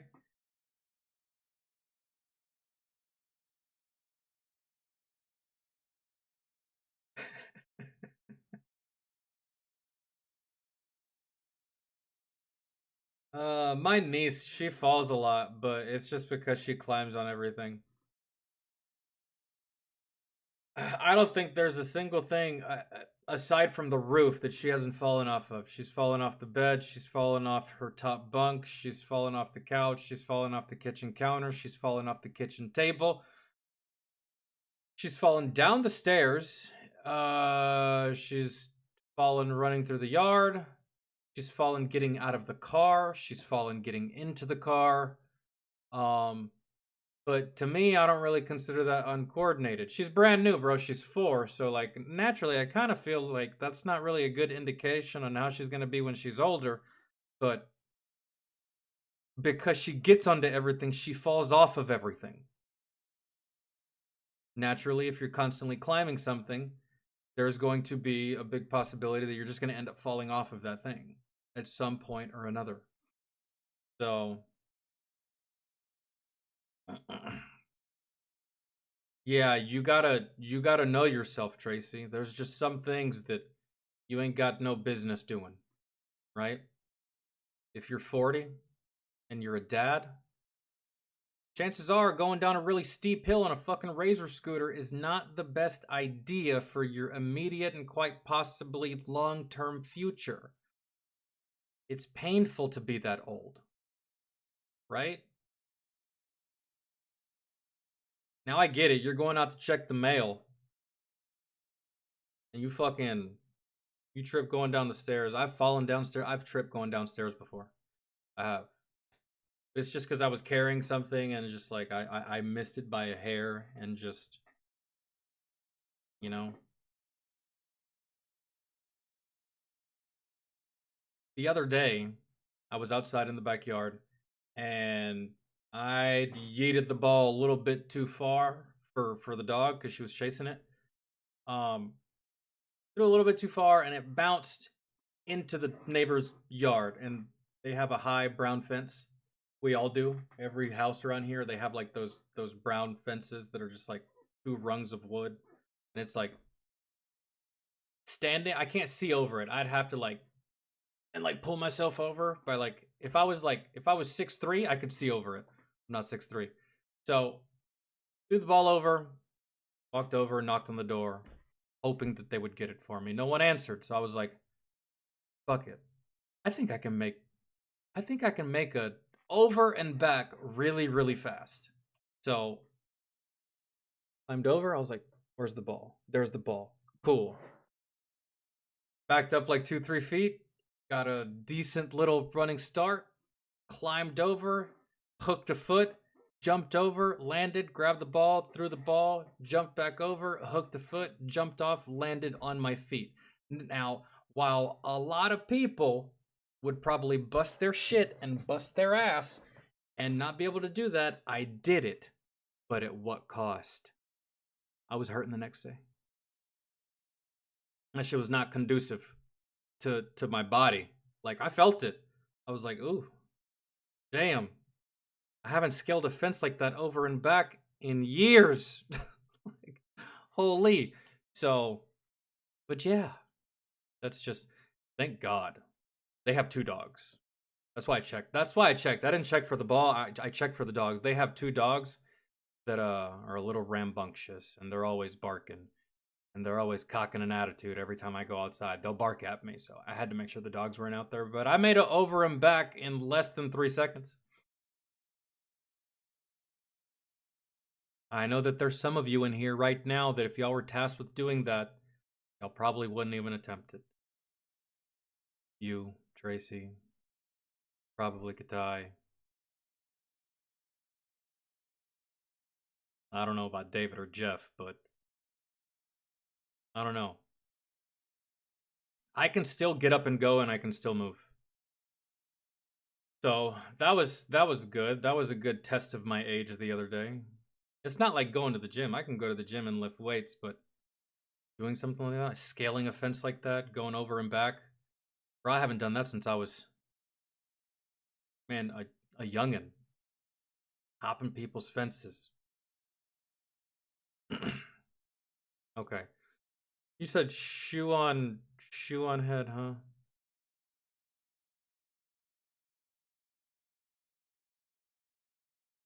No, but Tracy, even people who are like my size, I've known some uncoordinated ass people that could not jump a fence like that at all.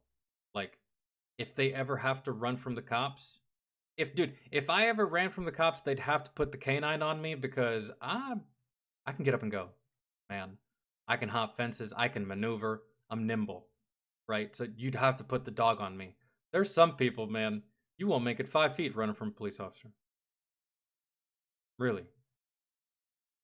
So that's the way I look at it. If I were to run from the police, they would use the dog. 9 times out of 10, they'll bring out the dog if the foot chase didn't work, right? So I can sidestep a foot chase. I can't. Unless it's just like a fucking police officer that was just a track star in college or something. I can do it, but once you bring out the dog, I give up. Most people, man, you can't even make it to the other side of the vehicle from a police officer. But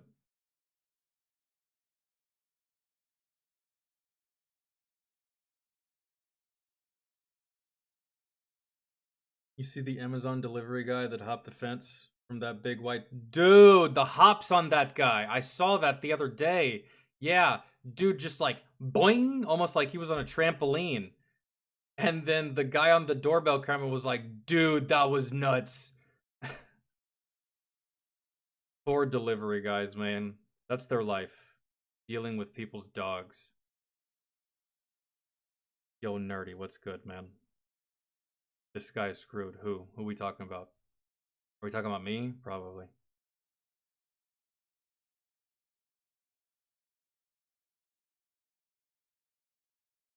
Oh yeah, that shoe on head video we were doing. But I have no intention on running from police ever. That's not my lifestyle. I don't want to live that life. I can't survive that life.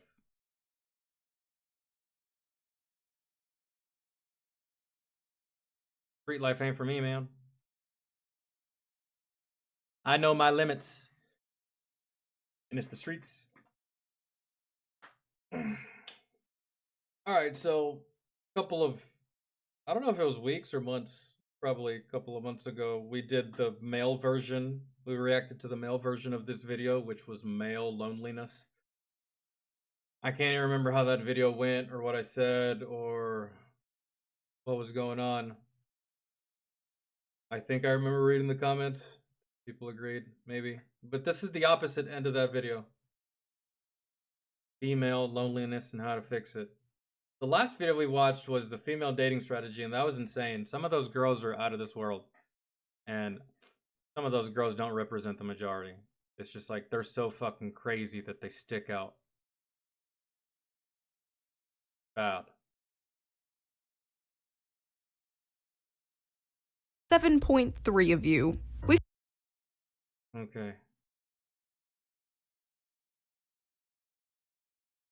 talked quite a bit about male loneliness on this channel, but we haven't really touched on female loneliness, which, although technically not as severe yet, is unfortunately a real and rapidly growing trend. The modern world does not seem to have a solution to this. All modern dating advice is just garbage. The future seems bleak, so maybe we have to look in the past. In this video, we're going to talk a bit about modern female loneliness, and then we're going to have some fun looking at some dating advice from the 1950s to see if we can find a solution there. Because what worked for our grandmothers surely will work for us, right? Back in the day when people would still go to malt shops and diners instead of femboy Hooters. Women dated men for more than just their wallets. Which reminds me, before we get into this video, let's quickly get into today's sponsor, Ridge Wallet, during this channel, and thank you, the viewer, for not skipping the ad. The number of single— If I ever lose my wallet, I probably will get a Ridge Wallet, but I'm nostalgic, and I use shit till the wheels fall off, so if I ever lose it, or it like just magically catches on fire, I will get a Ridge Wallet, actually. I like the way they look. Pretty badass. And not to mention, I read an article the other day of just how easy it is for someone to steal from you. There's a new device. I don't know if it's new, but criminals, the high-end criminals, not like your regular fucking gas station thief. Criminals have a device that they can just walk around, man, with it, and if they get close enough to you, within quite possibly touching distance, maybe you're in a big crowd, maybe it's just like a back and forth of people, they can hold it anywhere close to you, I don't know, like where your wallet is or where your phone would be, and they can just like yank all your information, or your credit information, or your debit card information, or your PIN numbers, or your card number, or that 3-digit code that's on the back, the CVC number, whatever the fuck that is. Yeah. And I believe that the Ridge Wallet has RFID to where it prevents shit like that. So women in the US is expected to increase 1.2% every year from 2008 to 2030, compared to a 0.8% increase in the overall population. Honestly, I think that's because of OnlyFans, if we're being honest. Because to this day, I still think that most dudes frown upon that, for the most part. And if they don't frown upon it, they're just not gonna fuck with you. And it says the number of single women in the US is expected to increase 1.2% from 2018 to 2030. Bro, I'm telling you, that's gotta be because of OnlyFans. And some of these ladies are just killing their opportunity of having a boyfriend that way. I don't know. Maybe they do, maybe they don't, but I feel like those numbers have to correlate some way, somehow. This will result in 45% of women between the ages of 25 Dude, really? and 44. Damn. What did he have? He had throat cancer, right? Correct? Yeah. R.I.P. to that dude. That's sad. But I mean, I think he had cancer for a long time. Like quite a while.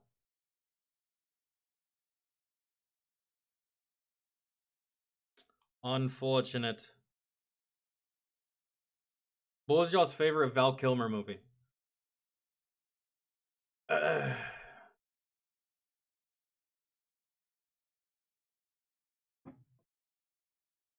Bro, probably Top Gun. Both of them. Although he wasn't in the second one much, but Top Gun, because I mean, I like the National Lampoon stuff, but really like Top Gun. And to be completely honest, outside of the National Lampoon stuff and Top Gun, I don't really know him for other stuff. I don't really know what other stuff he's been in. I probably would go with Top Gun. Yeah. And then we're just not gonna speak. You know what? I do know him from some other films. I just can't recall those films. He's actually really good, and 2 or 3 films that I can't recall, I remember he stood out, where he did really, really well. And we're not going to talk about Batman, okay?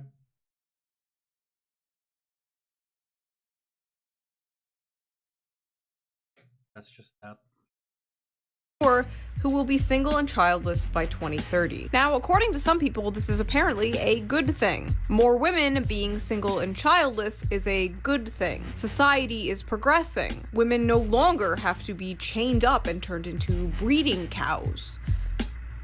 1984. Apparently, single women spend more than the average family on travel, shopping, makeup, skincare, etc. So of course, some economists— That's because they can.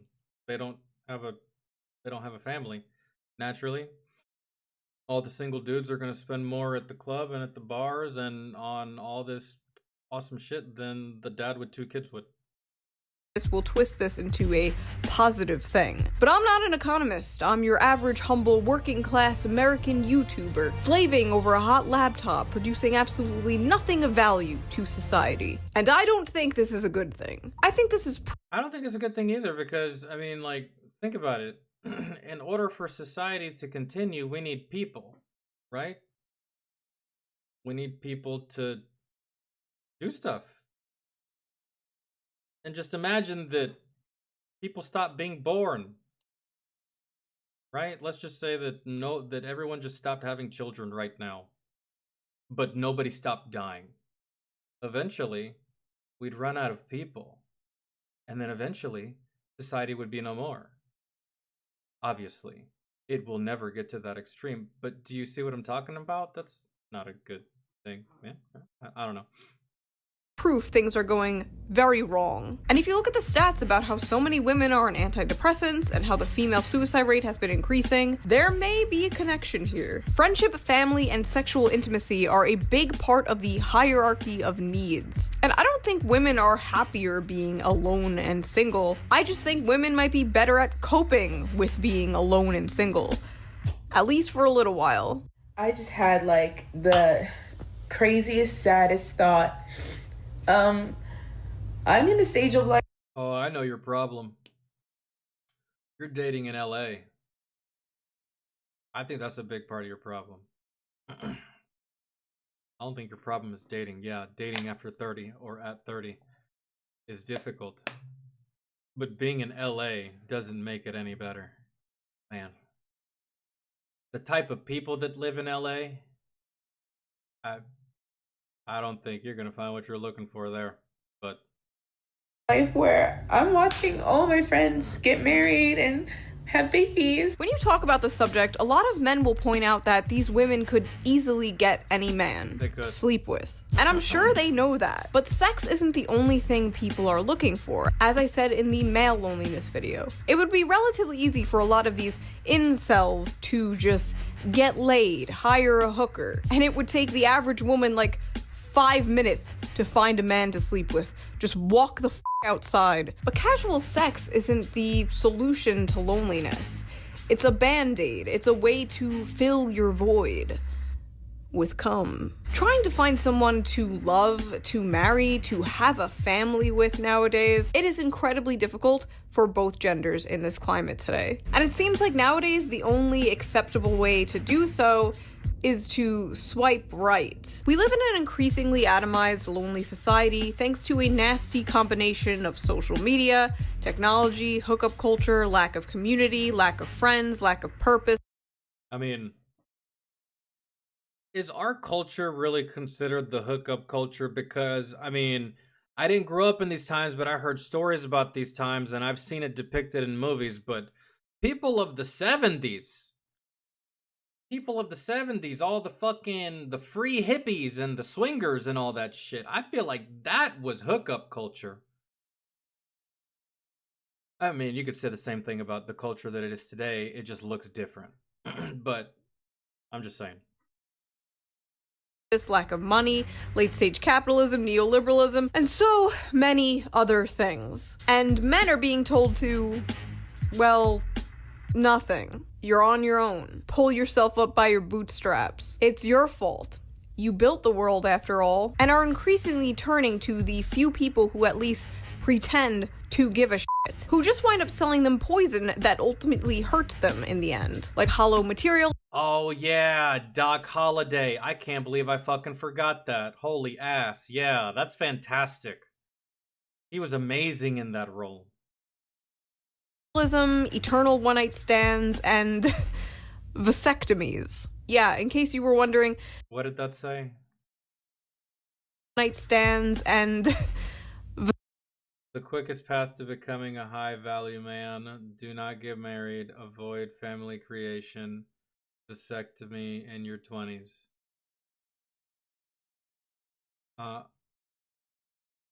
But that's what most women want, though.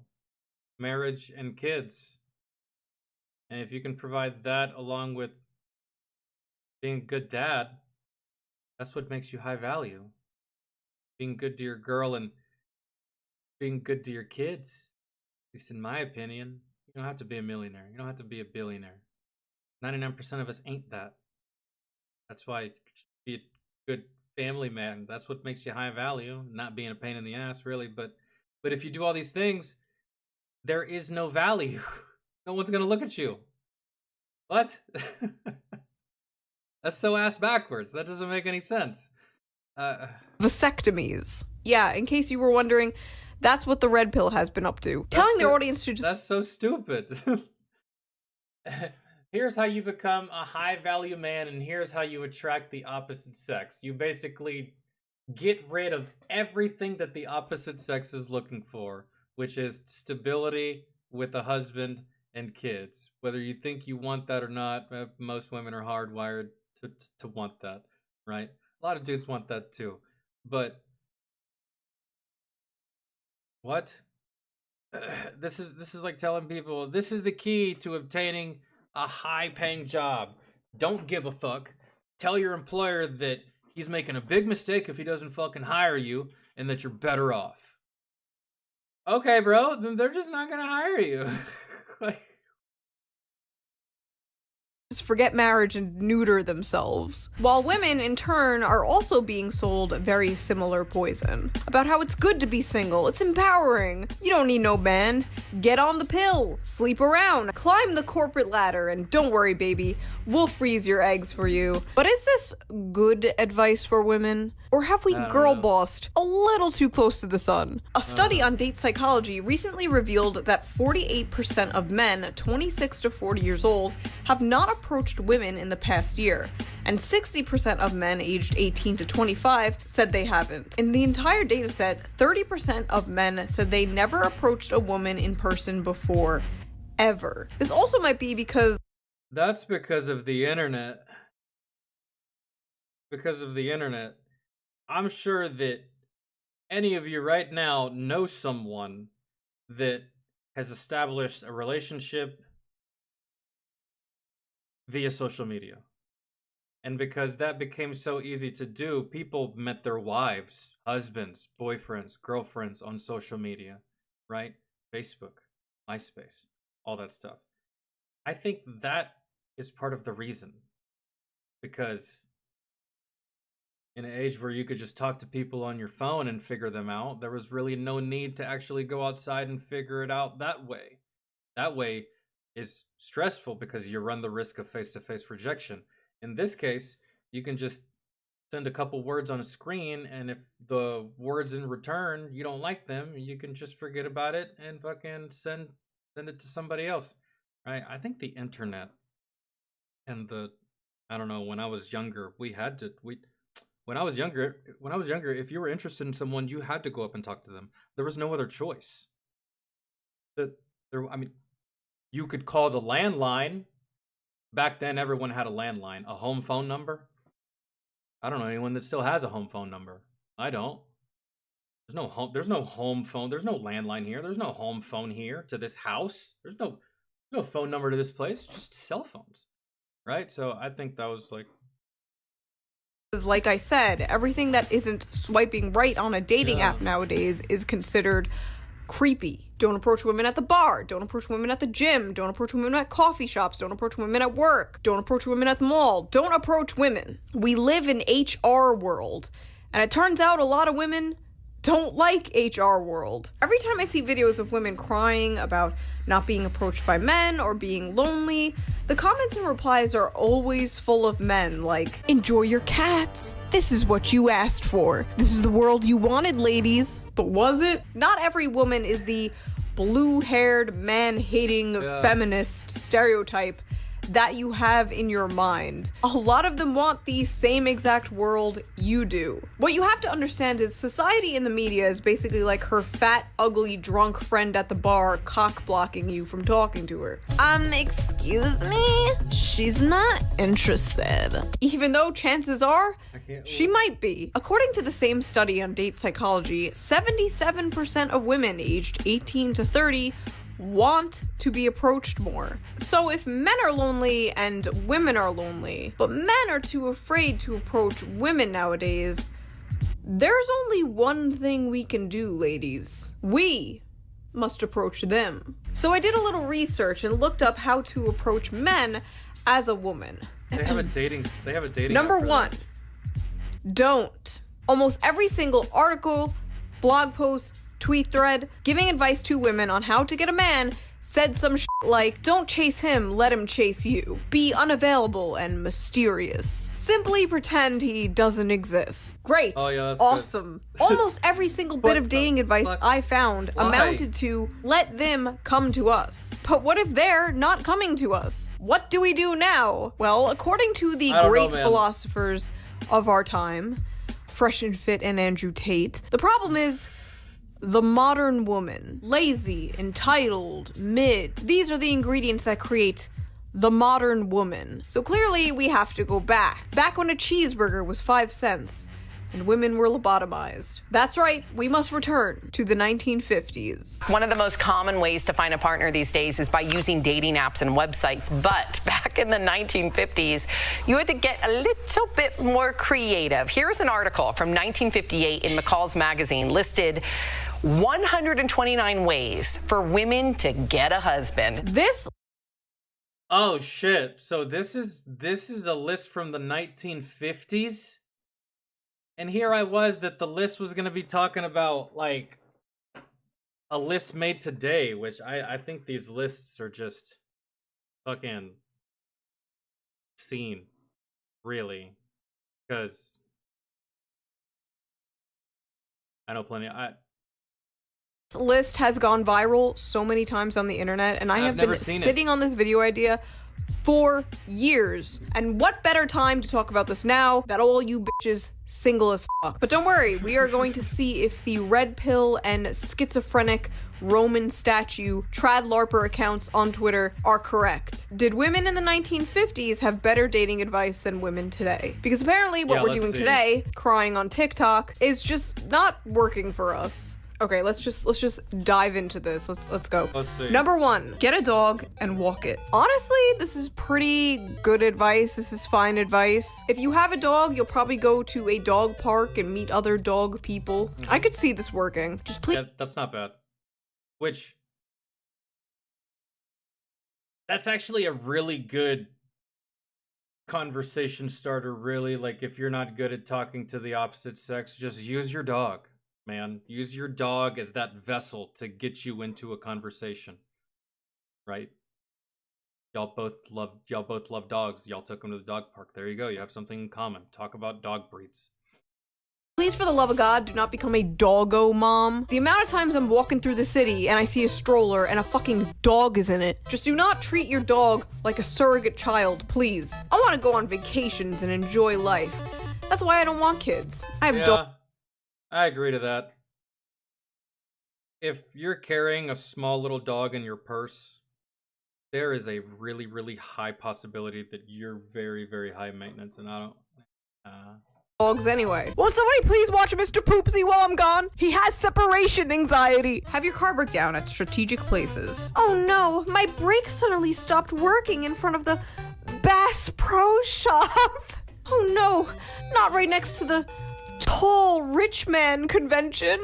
Attend a night school. Take courses men like. If you want to sign up for ancient Roman history class, be my guest. I personally would not go back to school for a man. No man is worth that. I still have nightmares. I second that. I'm not gonna go sit in some fucking classroom for a girl. Hell no. Take that class, girl. I'll be elsewhere. Ain't no way. Hell no. That's so boring. About being in school. Why am I having dreams about math? Conservatives, the liberals, the Marxists, the anarchists, the agitators, the looters, and people who, in many instances, have absolutely no clue what they are doing. Read the obituaries to find eligible widowers. What the f***? What? Showing up to a funeral like, hey, sorry. There's no way they gave that as advice. Look up the obituaries and look for widowers. So, like, husbands whose wives just died. You know, even for the 1950s, that seems a little, like... The only word I can think of is fucking selfish. Holy ass. Homie just lost someone. Widowers. What the f***?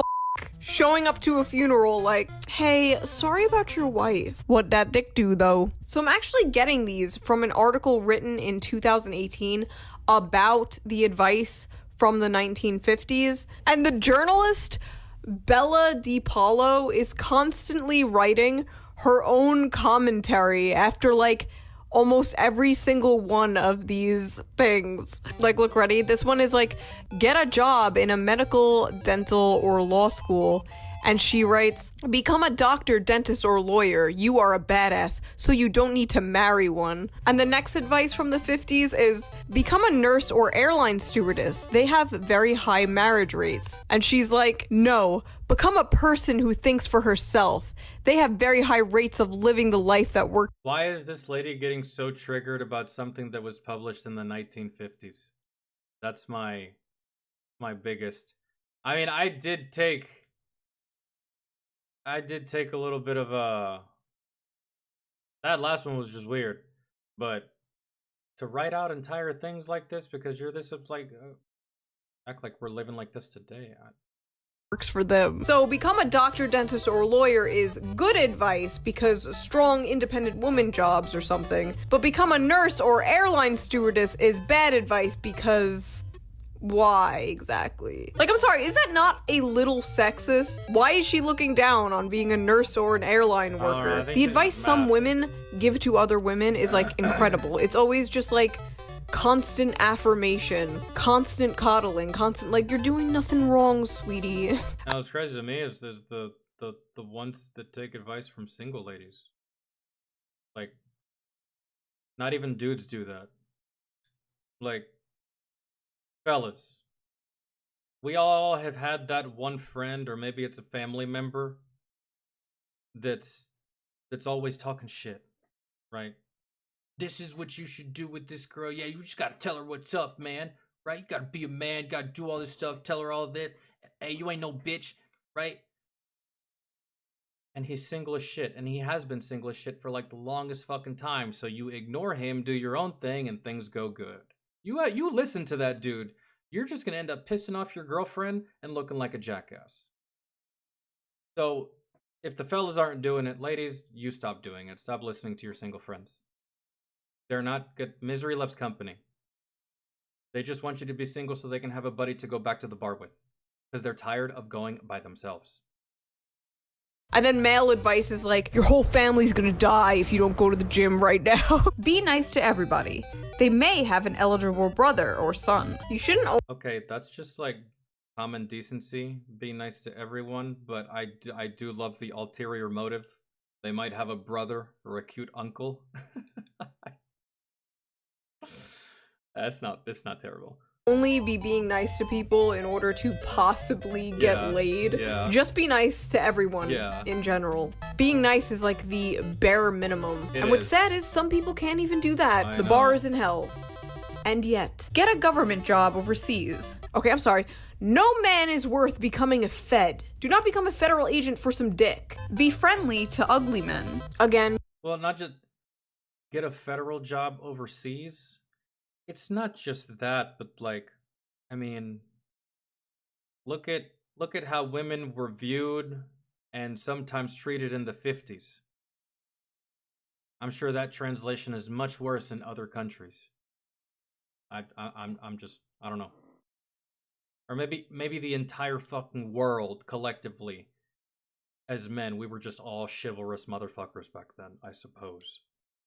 Just be nice to everyone in general. Lowering your standards if they're very high or unrealistic is a good thing, Yeah. but don't lower them too much. If you're not attracted to someone, you should not be dating them. And don't get with the first person who's nice to you or shows you attention just because you're lonely. The amount of men and women who like jump into relationships just because they're sad and lonely is way too high. It's almost always a recipe for disaster. And it probably correlates very, very well with divorce rates. Don't date someone who you think is ugly, but like, if he's not over 6 feet or doesn't have the perfect body, like, yeah, give him a chance. You're not perfect either, girl. But if you think he's straight up ugly, different story. So yes, be nice to everyone, including ugly people, but don't date someone you think is ugly. Tell your friends that you are interested in getting married. Don't keep it a secret. Oh, we have another author's note. Tell your friends that you're interested in getting married. Don't keep it a secret. Is this supposed to be like what? I think this alludes to the fact that, does this allude to women gossiping? So you tell your friends, and then those friends tell somebody else, and then that person tells somebody else, and then that person tells somebody else that says, "Oh, well, I have a son that's single and her age. We should hook them up." Is that the avenue that is that the avenue we're going down with this one? Tell your friends that you are interested in getting married. Don't keep it a secret. I think that's the avenue we're going down. I suppose. Ashley, what's good? Friends you have no interest whatsoever in getting married. Don't keep it a secret. Tell your mother, tell all your other relatives, tell all the random people you meet on the street. Declare it on social media. Bro, this is why we are here now, by the way. People like this in 2018 telling young women to not even try and just— Yeah, I didn't say it was a bad strategy. I was just making sure I was making sure I had it right, that I was understanding it. be a strong, independent girl boss. These are the fat, ugly, drunk friend at the bar cock blocking you. Get lost at football games. Alright, if I'm at a football game, I'm already lost. True. However, I recommend you don't get lost on purpose for any reason. And I don't give a shit if it was much safer in the 50s compared to now and blah, blah, blah, and crime and all that stuff. I don't recommend you do this for any reason. That, don't put yourself in danger so that Prince Charming can show up on his fucking badass horse, okay? Because what if he doesn't show up? This is that Lois Lane type of behavior where the bitch throws herself off a fucking building just to prove that Clark is Superman. What if he wasn't, though, Lois? What if you're dead? You know, don't do that. Don't. Don't take a job in a company run largely by women. You would never hear this in modern dating advice. This is like blasphemous. I like the author's note to run a company. Get a job demonstrating fishing tackle in a sporting goods store. See? Bass Pro Shops. I'm telling you. The last respectable institution in America. On a plane, train, or bus, don't sit next to a woman. Sit next to a man. Author's note, spread out all your stuff on the seat next to you and maybe you will get to have the whole— Yeah, there you go. And if an attacker comes on the train or on the plane, who do you think he's gonna go for first? The lady that's surrounded by 3 other dudes? Or the one that's selfishly sitting by herself, surrounded by all her fucking bags and shit that she just got from Tiffany's? I don't know if they had Tiffany's back in the 50s. I'm just saying, man. Go ahead, make yourself a target. But then again, at the same time, this could easily backfire. I don't know, man. Public transportation be public transportation. And back in the 50s, there ain't no cameras, there ain't no CCTV. But again, back in the 50s, you know, more men would jump to help a female in distress. That's why they say that. It's not like today where usually it's just a female fucking around and finding out in the worst way. Back then, it kind of didn't matter if the female fucked around and found out. Back then, females didn't fuck around. That was the thing. That was the whole thing. So a lot of men would jump at the opportunity to save you or help you. Not so much the case these days. Because, you know, today, remember, y'all chose the bear, have fun, you know? So, but back then it was different. You did want to be next to a man because he would stand in front of you, really, in case something happened. row to yourself. The contrast Oh, between the like Orca, what's good, man? I didn't even see you. So, man. wholesome, goofy shit from the 1950s and this like bitter, modern, asocial shit is so funny. Go to all reunions of your high school or college class. There may be widowers there. Oh my, okay, dude. What is with the... Okay, this is one thing about the 50s that's just a little fucking wild, man. Wait on their wives to die. I'm not saying it's... That's just some wild advice, okay? It is. It feels a little wrong if I'm being honest. That's just like, show some decorum. Show some But then again, high school reunion, maybe his wife has been dead for like 5 years. He's ready to hop back in the saddle and you're there. Who knows, man, but I don't know. Class, right? Like, and if you are gonna do that, just don't tell anybody. Don't say it out loud if that's your plan. I'm going to show my respects, but if I just so end up leaving with a dick in hand, then by all means, just don't say it out loud. Fuck, dude. What is up with this, like, predatory-ass advice? Why widowers? Be a rebound for a man whose wife fucking died. Also, I just realized I missed my 10-year high school reunion. Oh well. I didn't miss my 10-year high school reunion. I made the conscientious decision to not attend. It wasn't for me. No. I think anyone would recognize me anyway. I'd have to like wear an Invader Zim shirt and like trip pants. Don't be afraid to associate with more attractive girls. They may have some leftovers. What are you? Trickle down banging. That's what that's called. They really told these ladies to engage in trickle down banging. That's it. The dudes that are the girls that aren't pretty enough for the varsity guys, they get the JV guys. The girls that aren't pretty enough for the JV guys, y'all get, I guess, the water boy, I suppose. Jesus. When really, me growing up and when I was younger, it was the exact opposite. Really, really pretty girls would opt to have really, really ugly friends. That way they always stuck out. That way they always shined. That way everyone was always looking at them because no one's looking at busted Tiffany over there. Yeah, nobody, right? That's what I noticed whenever I'd see like really attractive girls and then some of the friends were just like hideous. And I'm like, I know what you're doing, girl. I know what you're doing here. You're monopolizing your attractiveness is what you're doing. You're surrounding yourself with a whole bunch of bad business so that so that the customers have no choice but to come to you. Like, I've seen a lot of ladies run that tactic before, and yeah, it's. And I have one particular in mind right now. It's fucking. Doing here? What do you mean? I'm here for the scraps. Don't room with a girl who is a sad sack and let her pull you down to her level. I mean, this is pretty good, like. That's what I was talking about. That's literally what I was just talking about. Standard advice: don't surround yourself with negative, miserable people like this journalist who will just try to drag. Oh no, these girls weren't negative or miserable or anything. They were just busted to hell and back. What's the... Here we go. You down to her level and attempt to sabotage your dating aspirations. Learn to paint. Set up easel outside engineering school. The author's note: if you like to paint. I'm sorry, dude, but like, I mean,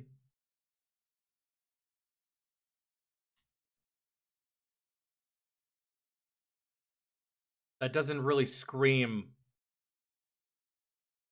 I don't know, what am I looking for?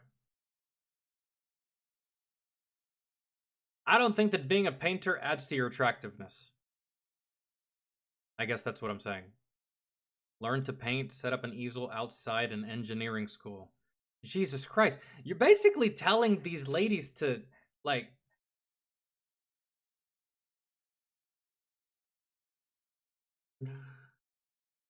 I'm just saying, I don't, like... If I see an attractive girl painting, she's attractive because she's attractive. She's not attractive to me because she's painting, if that makes sense. Like, that... You know? I don't know. This is for women, Ashley. This is 129 ways to get men from the 1950s. That's what's happening here. Set up your easel where nobody will bother you. Spread your stuff out so nobody will sit next to you. Set your easel up where nobody will bother you. They want you to die alone. Stumble when you walk into a room that he's in. Carry a hat box. What? The fuck is a hat box? Do we put a hat in the box? What do we put in the box? What's in the box? What's in the fucking box? Wear a band-aid. People always ask what happened. No they won't. This was absolutely written in the 1950s, where people used to talk to each other. Make a lot of money. Damn. Why didn't I think of that? What great advice. It was that easy. Don't be poor. Right? Dropping the handkerchief still works. God, How, though?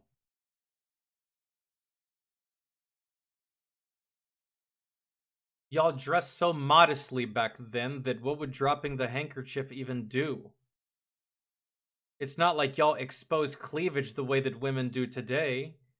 And fuck a skirt, y'all wore full-out dresses. So maybe just the idea and the view of you bending over is supposed to get the libido going? I suppose. I guess. Looking like you're dressed for church every day of the week. I don't know. Everything seems so wholesome and simple back then. Drop a handkerchief. That's all it took. Hell, like even my mom, what she did to get my dad's attention, she just like rode her bike back and forth in front of his house. Like, that's so adorable and wholesome. Want to know how me and my husband met? He trolled me on Twitter. He was a hater on twitter.com. How do I explain that to my future children? Stand in a corner and cry softly. Chances are good that he'll come over to find out what's wrong. No, chances are people will whip out their cell phone and start filming you, and then you go viral. Crazy Karen cries in corner. Buy a convertible. Men like to ride in them. Learn how to Are we still talking about this one? Oh. Eyes in corner. Buy a convertible. Buy a convertible. Men like to ride in them. Men like to own convertibles, man. Like, I didn't know it was that easy, man. Just buy a convertible. Yeah, that's good. That's like the equivalent. Bro, that is literally some Andrew Tate type fucking. You want to get a girl, mate? Just get a fucking Bugatti. It's that easy. You fucking chump. Oh. Oh my god. Convertible. Men like to ride in them. Learn how to bake tasty apple pies. Bring one into the office. Hey, that's some good advice. I feel like that still works today. You give me some bomb-ass apple pie, I'll clean the gutters. I will.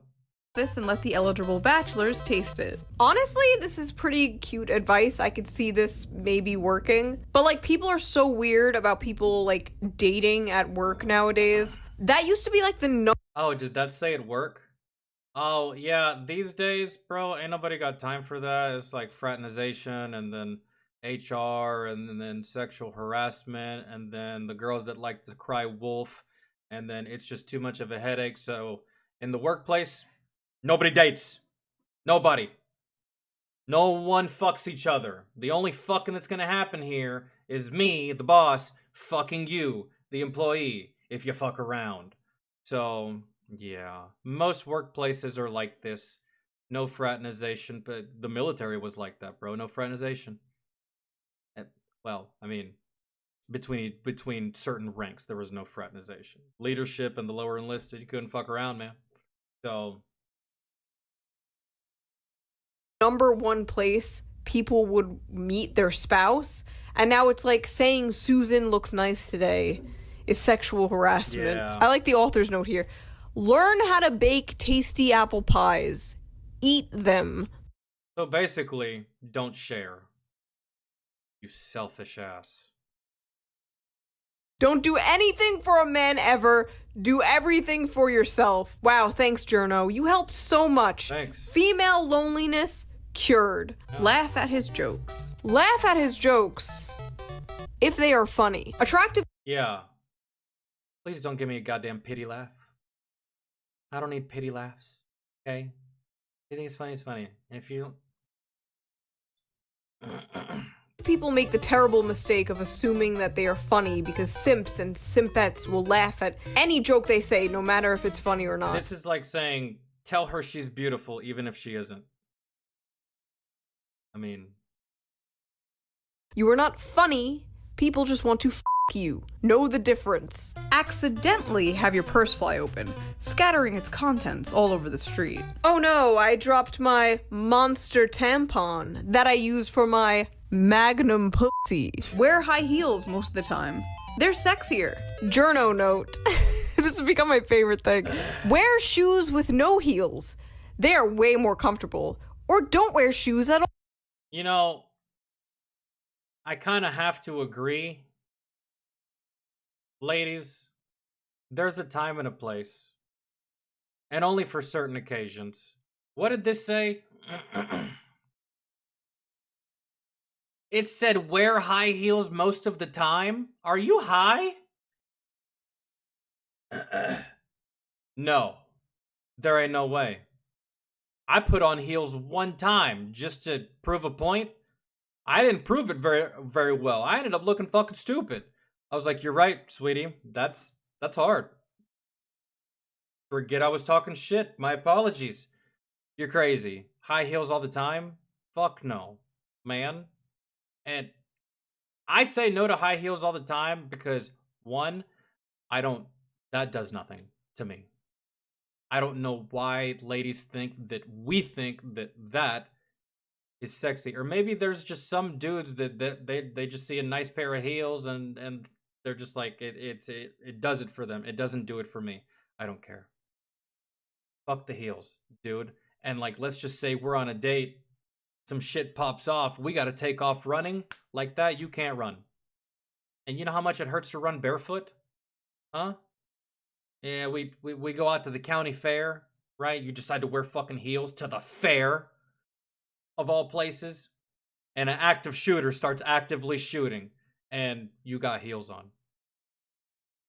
That's the shit I think about. And crime still existed in the 1950s. What if there's a naked man with a machete in the fucking street doing the helicopter? And you and your fella, you're just like, we gotta scram, see? And you dip. How you gonna run in that shit? You can't, bro. And running barefoot hurts. That's all I'm saying. Heels are not even are they mandatory, they're not even necessary. Stop killing yourselves with these heels. Stop breaking your ankles. Stop falling downstairs on our behalf. It's not necessary. I'm just saying. They're sexier. Journo note. This has become my favorite thing. Wear shoes with no heels. They are way more comfortable. Or don't wear shoes at all. Okay, terrible advice. Wear shoes. You don't want to attract the foot guys. Trust me. I know some of them are in this comment section right now as we speak. Horrifying. But yes, heels are attractive. Heels are pretty. They make your ass look good. They make your legs look good. I don't see how this is bad advice. Unless he happens to... Does it really make your ass look good? I've seen lots of good-looking asses that didn't have heels attached to the legs. So, I call bullshit on that. Really. And you know when your ass looks the best? When it's bent over. Heels not necessary. So, who are we really fooling here? You ain't fooling me, man. Again, please, do not wear that garbage on my behalf. to be shorter than you are. Oof. The manlet's catching strays even back in 1958. Tell him he's handsome. Journo note, let's go! Talk to someone who is less needy and insecure. This bitch doesn't even want you complimenting men that you are interested in. Also, ladies, pro tip, if you want him to just melt in your hands, don't say he's handsome. You can do that. But next time you're like walking with him or something, just be like, I feel very protected when I'm with you. He will be locked the fuck in. I don't see the fault in like complimenting a man or a woman that you are attracted to, that you are trying to date. Why does that make them insecure or needy? Well, I will tell you.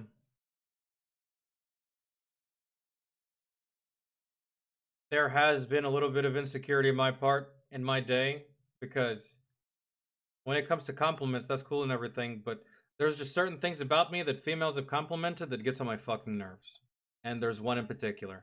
Oh my god, your eyebrows are so long. Oh my god, your eyelashes. Your eyelashes are so long, they're so lustrous. Like, most women would pay to have eyelashes like yours. And I'm just like, is that supposed to make me feel good? Is that supposed to, like, what is that supposed to do? What are you saying? That I look like a chick? That's just the way I take it. That's just, I don't like that and a lot of women have given me that compliment before. Oh my god, you have the most beautiful eyelashes. And I'm just like, I'd rather you not say anything at all, to be honest. It's just like, that doesn't do anything for me. That doesn't make me feel good. That doesn't... Take good care of your health. Men don't like girls who are ill. Get a sunburn. Go on a diet if you need to. You would never, ever see this advice today. What's crazy is, like, in the early 2000s, very, very skinny was the look. Like, I remember being a kid and seeing things about how, like, fat Britney Spears is when she looked like this. And now we've gone completely 180, where it's like, health and fitness be damned, Lizzo is a queen. Like, can we just be normal about this? Why is there no middle ground between, like, having an eating disorder and... Shoo. It's because every girl is beautiful. That's why. This has been y'all's mantra since the beginning of time. Every woman is beautiful, and y'all stick up for each other. And y'all have each other's back all the time. Nah, girl, you're so pretty. Nah, girl, you're beautiful. And y'all lie to each other all the time, too. I've seen y'all do it. I've literally been with a girl, and she's like, no, girl, you're so beautiful. You're so pretty. I love your hair. And then we get in the car and go home, and she's like, oh my god, that bitch was fucking hideous. Did you see her, babe? And I'm just like, what? You know, so... Having an eating disorder. When you are with him, order your steak rare. Ew, absolutely not. I eat my steaks well done. Not even well done. I eat that shit. Congratulations. Don't tell him about your allergies. Don't be too fussy. Don't whine. Girls who whine stay on the vine. Double date with a gay, happily married couple. Let him see. Gay in the 50s? Wow. That's a lot more progressive than what I was thinking for the time. Okay. What it's like. This has such a different meaning today. Double date with a gay couple. Let him see what it's like. Be flexible. If he decides to skip the dance and go rowing on the lake, go. Even if you're wearing your best evening gown. No. Don't go. This is not being flexible. This is you're being a helicopter girlfriend right here. If he decides to skip the dance and go rowing, I wouldn't suggest him blowing you off, but like, let's just say that y'all hung out all week and he decides to go rowing on the lake. Go? Even if you're wearing your best evening gown? No, don't go. To him, this might be his free time. This might be his equivalent of fishing. Quiet place. Quiet time. This is my deal. This is what I do. This is a solo activity that no one can take away from me. Don't do that. Don't do this. Journo note. Tell him that's fine, but he has to wear the evening gown and the heels. Hello? force feminize your date. 129 ways to get a boy wife. Turn wolves into husband material by assuming they have honor. Okay, I'm so fucking brain broken. I'm such a degenerate that, like, when I read this, I immediately thought of, like, Legoshi the wolf from Beastars. Like, oh, he'd make a good husband. Oh wait, how old is he? Hold on. Oh god, oh god. Oh god, wait, he's 17. Wait. Resist the urge to make him over. Before marriage, that is. So basically, trap him and then mold him into your perfect mate. Okay. I swear this advice is getting more insane the further we go. The lobotomy is kicking in. Remain innocent, but not ignorant. If he's rich, tell him you like his money. The honesty will intrigue him. Will it? Honestly, maybe. If he doesn't mind marrying a gold digger, I guess. But if it's just like a dude looking for love, and you're just like, I like your money, it's over. You fucked it up. Never let him believe your career is more important to you than marriage. Clip and mail him a funny cartoon that means something to the both of you. People still do that today. Clip and mail him a funny cartoon that means something to the both of you. Have y'all ever been in a relationship and you see something really funny? Maybe it's a meme or a video, and you send it to your partner to make them laugh because, you know, you and them hopefully have the same sense of humor. That's essentially what this is. So basically, we can just boil this down to send him a funny meme every now and again, which I would be so down with that. I love memes. Literally the 1950s version of sending a meme. Stop being a mama's girl. Don't let him think he'll have in-law trouble, even if you know he will. Journo note, guess who never has in-law trouble? People who stay single. What other articles has this woman written? Let's look this up. The real sex lives of middle-aged single women. A world without marriage. The unsung joy of living alone. Dude, this lady's obsessed. Thrill of going to holiday parties alone. Why being in a long-term relationship may make women more depressed. There are more single people than ever. That's not a bad thing. The profound rewards of staying single. I'm done. This is just sad. This is sadder than Anita Sarkeesian having a wedding-themed birthday party and marrying herself. You're gonna look at this and tell me there's no female loneliness epidemic? Yeah. I did not get married, but I did have a wedding-themed birthday in Stockholm this summer. It was goofy and silly and fun. No. That reeks of cringe and desperation. Okay. Really? Point out to him that the death rate of single men is twice that of married men. Marry me or you'll die. Or you'll die an early death. If your mother is fat, tell him you take after your father. If he's fat too, tell him you're adopted. It was a different time. Stow away on a battleship. Rent a billboard and post your picture and telephone number on it. No. That's... You know, y'all pretty much spoke prostitution into existence, damn near. Rent a billboard and post your picture and telephone number on it. That right there pretty much evolved into prostitution. Except, they can't advertise anymore. Maybe you find a phone number in a bathroom stall that says, call Trisha for a good time. Oh my god. Do not do this. Sink at a fashionable beach at high noon. Make and sell toupees. Bald men are easy catches. Damn. Don't marry him if he has too many loose buttons. The end. What does that even mean? So ladies, what have we learned? What does that even mean? I don't know. What we learned is that while most of the advice that women got in the 1950s was... most of it wasn't really that bad, to be honest. Except for anything that had to do with waiting on someone to die, okay? That was just morbid. Everything else seemed pretty standard for the time. There were some things in there that still happen today that are still standard practice. And... yeah. There you go. I don't know. I wonder what the... I get... You should just really compare numbers, really, if you really want to look at it, on what was a better time for dating, the 50s or now, right? So, if you can find statistics on what the single female rate was for the 1950s, and you can directly compare that to the rate that it is now, then you'll be able to see what was a better time. I will say, it probably was a better time for everyone involved. Everyone knew their role, and everyone played it. And there was more dudes, more men, more apt to help a female in need or play that savior, as opposed to now. We live in a world now where you save a fucking female from drowning and she'll sue you because you touched her. That's happened somewhere, right? So, different time we live in.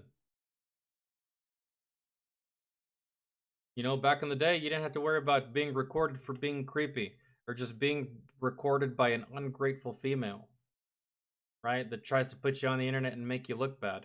Back in the 50s, if you had a bad date, you just had a bad date. And the only people that knew about this bad date were you and that person. Maybe they're friends because they talk. But aside from that, that's it. These days, you have a bad date, the entire Eastern Hemisphere might know about it. Because that's the world we live in.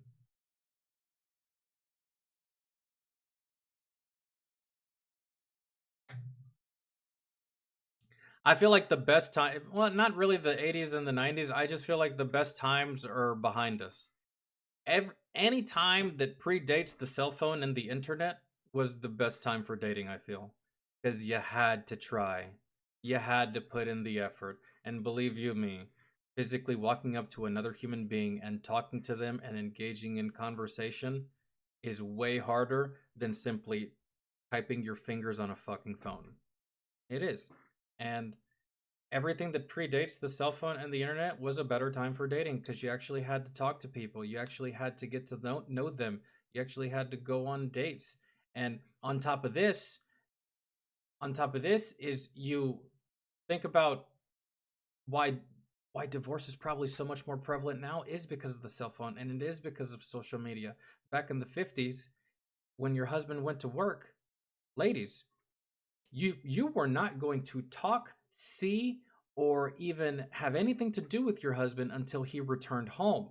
Whereas in these days, the husband goes to work and the wife still has direct, constant access to that person, and vice versa. The wife goes to work and the husband still has direct, constant access to that person. So now you're together more than what you used to be, right? I just feel like, yes, you love your partner, but sometimes you need a break from your partner, right? Sometimes it's good to be away from your partner for those 4 to 5 hours or that extended amount of time with no communication. And then you get back and you're like, oh, I love you. I haven't seen you all day, right? Blah, blah, blah. You know, back in the 50s, I'm pretty sure the husbands were super excited, or the wives were super excited to get home from work because, you know, they haven't seen or even spoken to their loved one. Whereas in today, wives and husbands may not even be all that excited. They're just like, whatever, because they probably spent, I don't know, 2 out of the 8 hours they spent at work talking to their loved one, whether it be on break, whether it be in between shifts, whether it be during lunch break, whether it be during any time in their day, because, you know, most jobs you can probably get away with using your phone for a couple seconds. So there is no more, you no longer get that buffer of time away from your partner. It's constant access, constant talking all the time, right? So maybe that has caused couples to maybe get tired of each other faster. Whereas in the 50s, it took a couple 25 years to get sick of each other. Now, in 2025, it's taking couples 5 years to get sick of each other. And then boom, divorce. So, I don't know. No, we haven't done Tom's new song yet, but we'll do a music stream tomorrow. We were supposed to do a music stream yesterday, but my niece ended up getting home early from school and I had to take care of that. So, but we can run. David, are you still in here? Because if we run your video,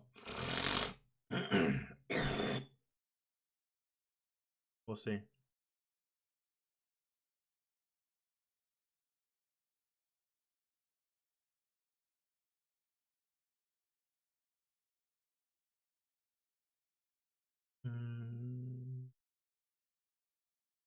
All right. Adam Calhoun dropped a new song. Man, I'm so out of the loop with those guys. Just like the music reaction scene in general. All right, let's U.S. forces launched massive airstrike campaign on Houthis. I know. As far as specifics, I don't know, but I do know that this is happening.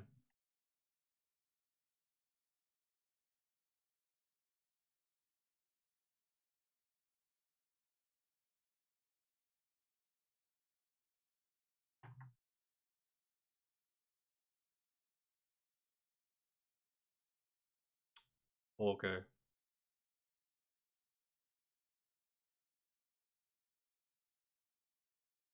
The Middle East is not at peace as the United States military launched a campaign. Was it ever?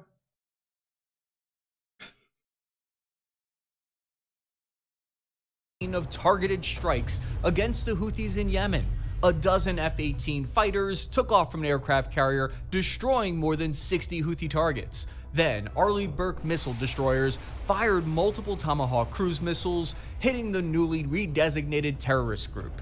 Man, I wish I could have found this story on the Army Times. I wish the Army Times would cover this more, because then we could have just covered that story and skipped this video. And I can't help but feel like, shit, here we go again. These strikes reached out and touched Houthi command centers, missile launchers, and leadership sites. But will this return freedom of navigation to the Red Sea? Welcome back, Spare Parts Army. I'm your average infantryman, Chris Cappy, and today I want to examine what impact these airstrikes may have on the Houthis' overall capabilities. We'll tally up exactly how much of America's air defense stockpile has been expended in this fight, and how the Houthis are attempting to respond.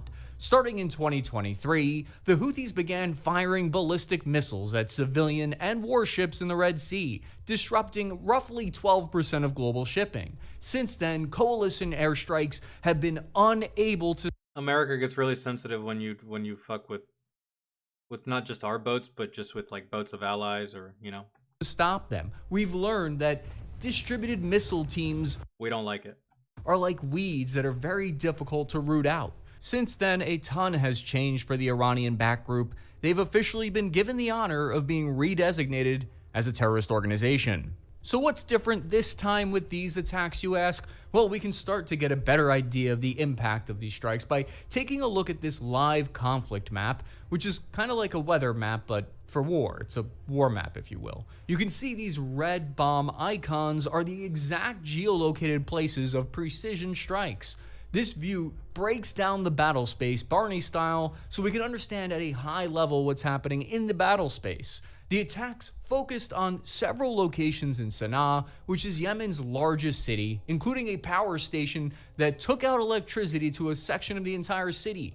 Within Sana'a is a section known as Eastern Garaf, which was hit by 4 munitions. They were targeting the Houthi military headquarters that are spread out throughout this city. But one of the big challenges here with this operation is that Sana'a is densely populated with 3.5 million people living here. I think by looking closer at the range of weapons that are used in the attack, it'll tell us a lot about the intended effects on target.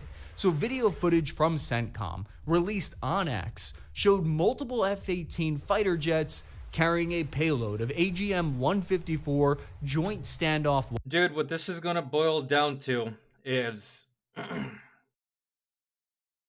how long can and how long will the Houthi rebels put up with this? How long can they last? That's it. Because, dog, you now have the attention of the United States Air Force. It's like Captain America said, I can do this all day. So that's what it's going to boil down to. We're going to fuck you up, and then we're going to ask you, have you had enough? No? Okay. Send it again. How about now? No? Send it again. and then etc., etc., etc., etc., etc., until you give up. That's how this is gonna play. Because that's weapons. I'll never not think that it's weird that the powers that be on both America and Houthis post highlight reels of their kills online on X, where I also tweet dick jokes. But the point of what I'm saying is that those AGM 154s have an accuracy that is so precise, you can hit within 3 meters of where you're aiming. So if you fuckers are thinking of hiding in a massively dense city, thinking that, oh, I'm going to hide here, and these F-18s, they're not going to risk massive collateral damage, because then they'll look bad, right? Oh, we got some for you. We got some for you. AGM-154 can be outfitted with a range of warheads, but all the pilots I know strongly endorse that 500-pound bomb as choice. Another video released showed the F-18s loaded up with a payload of AGM-84H standoff missiles, which has a super long range of 250 kilometers. This keeps the pilot at a safe distance away from that air defense because nobody wants to get downed over enemy territory. No. Houthis have been firing a ton of anti-air missiles at American pilots who have so far managed to duck them, although some Reaper drones were not as lucky. Pour some out for my drone homies. The key feature of the AGM-84 is that it allows the operator to steer that missile in the final approach to the target. If you've ever gotten a kill streak in Call of Duty, you already know what it's like to use this weapon. It makes the AGM-84 highly accurate against high-value targets. Yeah, and normally I would love to be considered highly valued, but when it comes to US airstrikes, the last thing I want to be is someone who's highly valued. Because the live conflict map shows at least one high-valued Houthi security official was killed in the strike just north of Sana'a in that initial wave. Like, you really did think that you could hide amongst all these innocent people and we wouldn't get you. Not only did we get you, but there was no collateral damage. Or maybe there was, maybe there wasn't, but at this point, you made your bed.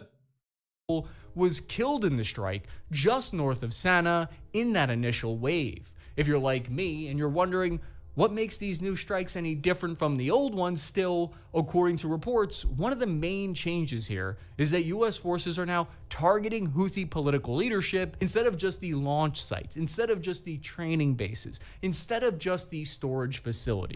Yeah, they no longer care about taking out just your regular foot soldier. Fuck that. That doesn't matter.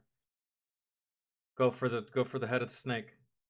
So the goal here appears to be an attempt to multiple heads here in this case, but dismantle the Houthis' organizational structure, although US officials are still insisting that regime change is not what they're aiming at. Do you pinky promise? No, the goalpost has been set at returning deterrence and preventing the Houthis from threatening ships in the sea. And to hammer that commitment home, on March 21st, we're gonna whoop their ass. That's it. The United States upped the ante by sending a second aircraft carrier strike group. We did cover that a couple days ago. To the Middle East, doubling their combat power and sending a strong indication that the intensity of the attacks are about to increase. If someone sent 2 multi-billion-dollar aircraft carriers after me, I wouldn't even be mad. I would be impressed. That's I'd give up. That's all you can do. That's an honor. What this means, though, is there will now be somewhere in the ballpark of a combined 180 fighter jets on 2 aircraft carriers. This also increases capability to defend the civilians in the Red Sea who are trying to send shipping through here, and that's because they have an influx of interceptors. I wonder if, like, they sat down and had a meeting, and I wonder if anyone at all brought up, like, hey, so this is what's going to happen. We're going to start shooting at these fucking ships that are going through this area, through this stretch of water. At any point, did anyone say, and normally, I'd like that plan, but what about the Americans? Did no one say that?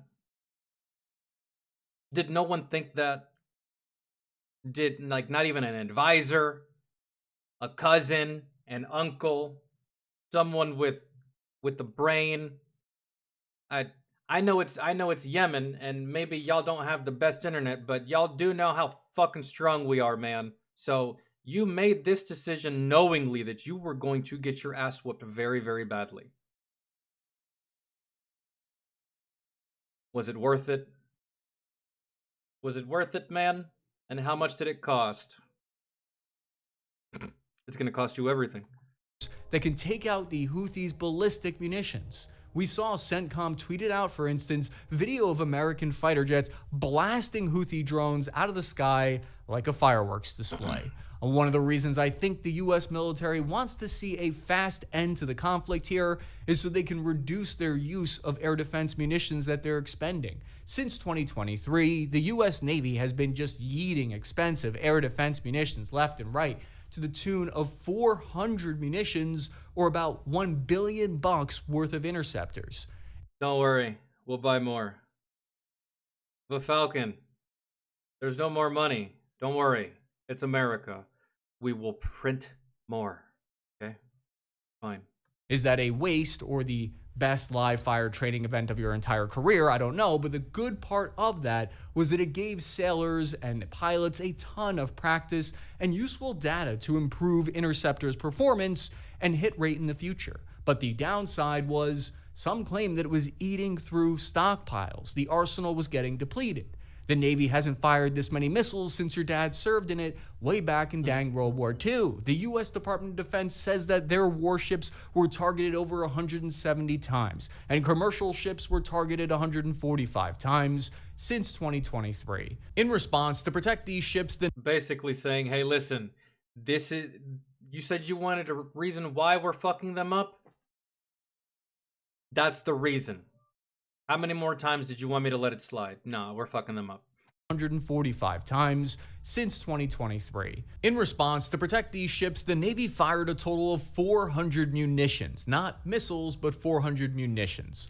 Sources from the Navy said that included 120 of the older SM-2 missiles, 80... Yeah, dude, I feel like right now we're just burning through old equipment. Old ordnance. I would. I would. If I had a whole bunch of old ordnance that wasn't doing anything that I haven't used in years and I haven't really found a reason to use it, this would be the reason. Bruh, it's Yemen. Man. I'm sorry, but like, that's like, you know, we're the Patriots and we're just gonna play the Browns. Now, if we were playing like, I don't know, the Ravens with Ray Lewis on it, then yeah, we'll pull out the new stuff, but for the Browns, we're just going to go with all the old shit. We got to get rid of it some way, somehow, collecting too much dust. 80 of the newer, more advanced, technologically fancy SM-6 missiles, and 20 of the Sea Sparrow and... It has an expiration date? Fuck that. We'll drop it anyways. Maybe it goes off, maybe it doesn't. We're getting rid of it either way. And SM-3 missiles. So in total, that's about 200 missiles per year. And add on to that 160 cannon shots from their 5-inch guns. But I'd like to know, is this really burning through America's overall stockpiles of missiles, or does someone just want monies to buy more missiles? Currently, the Navy's manufacturing 17 of the SM-2 missiles, 12 of the SM-3s, 125 of the fancy SM-6s per year. So their total manufacturing production adds up to about 154 of these new missiles produced annually. Based on the Navy's reports, they fired roughly 200 missile interceptors in total in combat in the Red Sea. So that's a net loss of about only 46 missiles per year from existing stockpiles. And what is the... And that's not even a... Oh, guys, that's not even a drop in the bucket. I walked into a building one time, man. We had like this big ass building. It was like a round dome.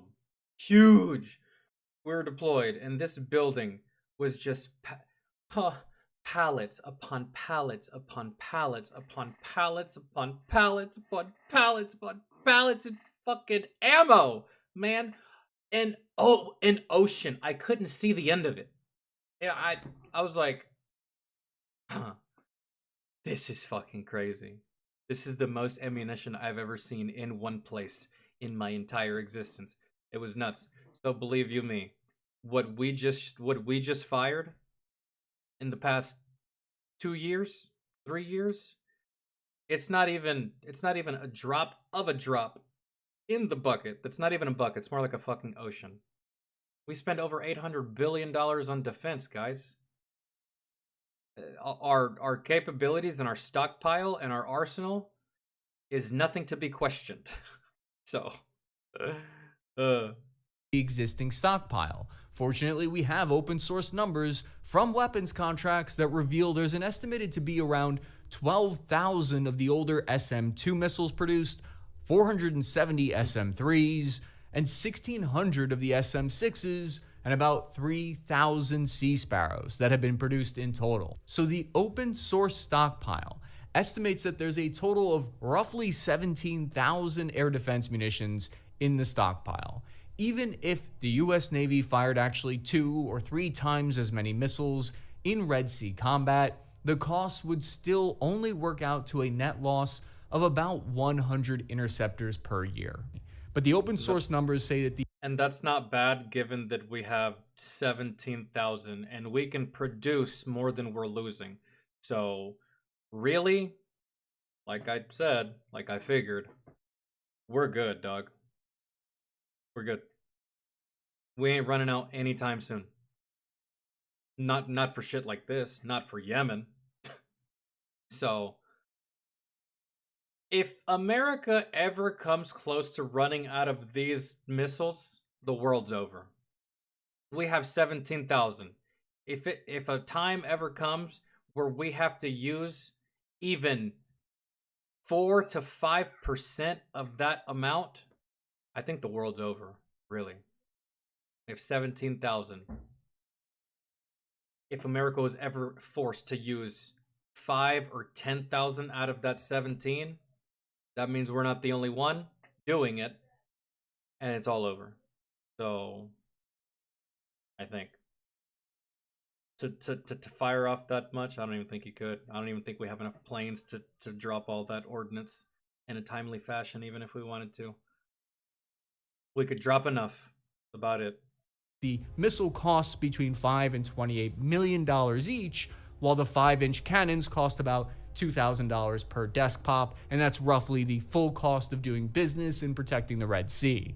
That's not including the Patriot air defense missile. The US is on track to produce 650 Patriot missiles per year, and they've made over 10,000 of them in its lifespan. What we're talking about is a concept known as magazine depth, and it's affected by a number of different variables, like how many of those missiles are sold or sent to allies around the world, and it's impacted by how many missiles are in any given theater at any given time. We can take solace, though, in the fact that the US military spends close to $1 trillion a year, and we're likely not going to run out of missiles defending the Red Sea. However, here's why, personally, I think there's still a valid concern here, though. Because if this rate of expenditure continues for, say, another 2 years, it's using missiles that could be used elsewhere. Military leadership and Congress agree that magazine depth should be increasing right now by hundreds, not decreasing by 100. I think the bigger strategic concern here is that the stockpile is way too low when you account for a major war with a near peer. So I think two things can be true here right now at the same time. Combat in the Red Sea isn't going to really make a huge difference on the stockpiles. And 2, the US military probably needs a much larger missile stockpile for a near-peer war. The Navy also expended roughly 100 Tomahawk cruise missiles in 1 month, which is roughly a year's stockpile in 1 single month. The Navy's cruise missile inventory. So basically, long story short, from what I've gathered, I understand that the stockpile is decreasing while officials think that they should be increasing because, you know, we're only fighting Yemen and we're not fighting another big war at the moment.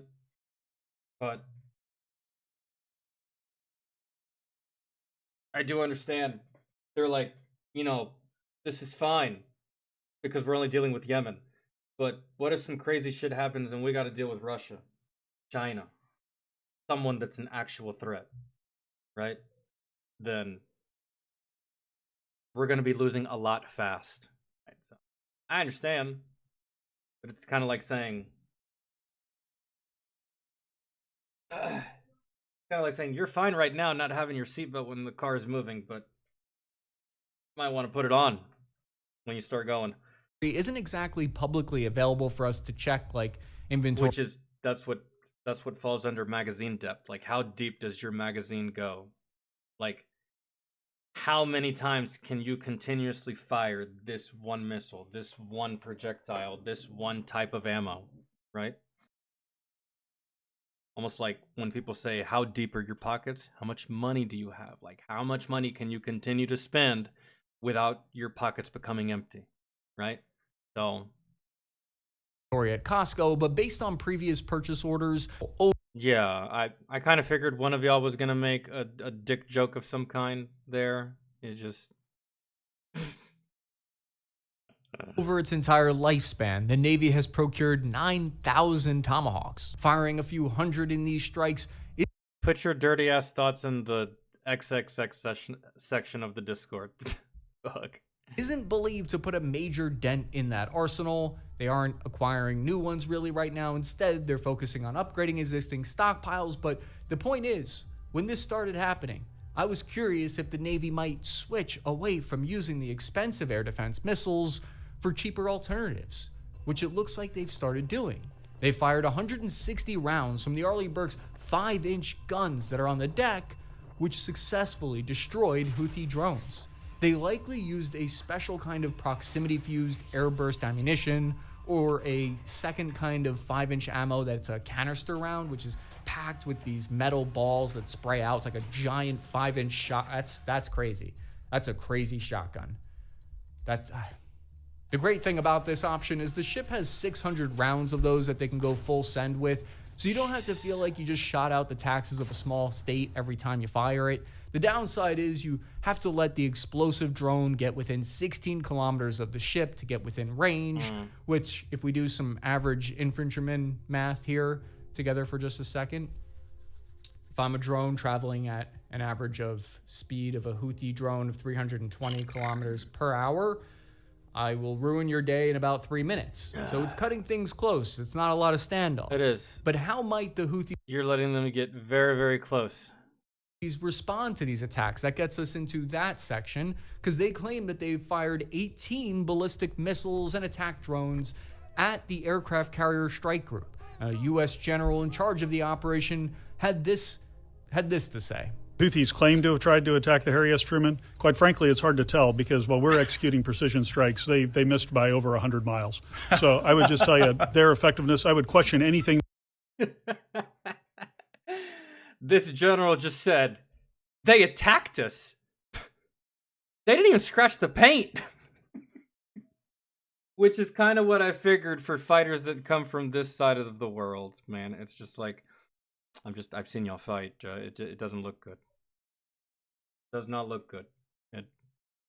I kind of figured that would be the case. And I was just going to say it, but I wanted it to play out. They were like, you've shot 18 ballistic missiles at America, huh?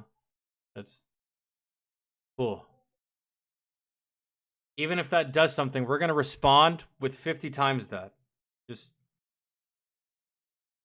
that they claim in the press that they're doing or not doing. It's very hard to tell what they are. But you know, that's par for the course for these types of fighters on that part of the world. They will lie for propaganda, or to make themselves feel better about themselves, or to prop themselves up, or to give themselves credibility, or to just establish fear. All propaganda. They all operate on propaganda. We're the best. They took the same tactics from that stupid fucking coward Hitler. Same, we're the best, we're the greatest, we shot at them, we beat their ass, we did this, we did that. You did nothing. You did nothing. Stop it.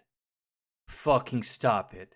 You're embarrassing yourself on the world stage. And at that, we're beating your ass.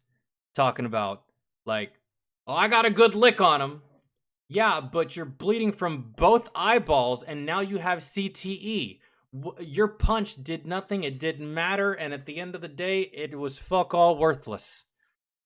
I hate when they do this. Based on their level of incompetence. The retaliation so far by the Houthis has been unsuccessful. What they have been successful in doing, though, is increasing the stress and workload on the Navy. Sailors who are braving these conditions have reported working 80 to... I don't think that they were trying to... I feel like they were just trying to brag to their friends and a reporter heard it. I think that's what that was. Because, you know, a lot of people around the world have a history of going toe-to-toe with America, and he was probably trying to come up with the most badass story that he could. Someone just got done telling a story. Yeah, there I was, man, in the shit. Special forces came at me, and I fucking wah, right? And here comes this jackass, right?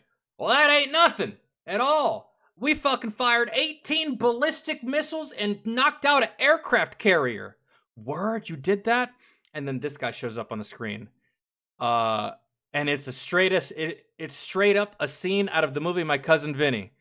Counselor, do you have anything to say about the defendant's statement? Yeah, I would like to say that everything that guy just said is bullshit.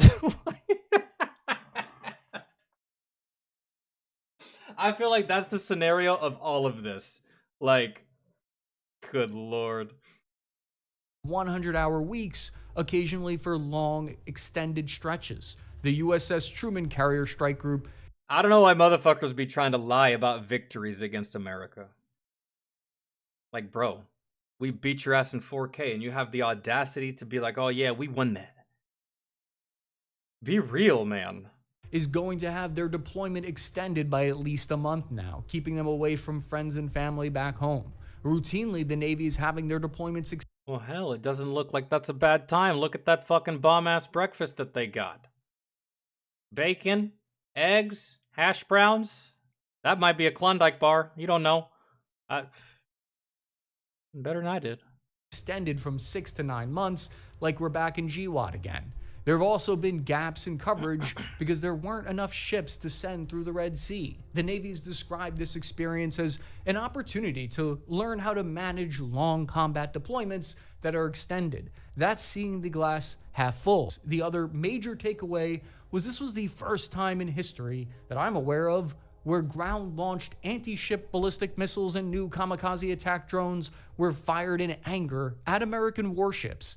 There are similar kinds of systems that would potentially be fired by... Classic example of not thinking shit through. Classic example of just not thinking shit through, bro. It's just like...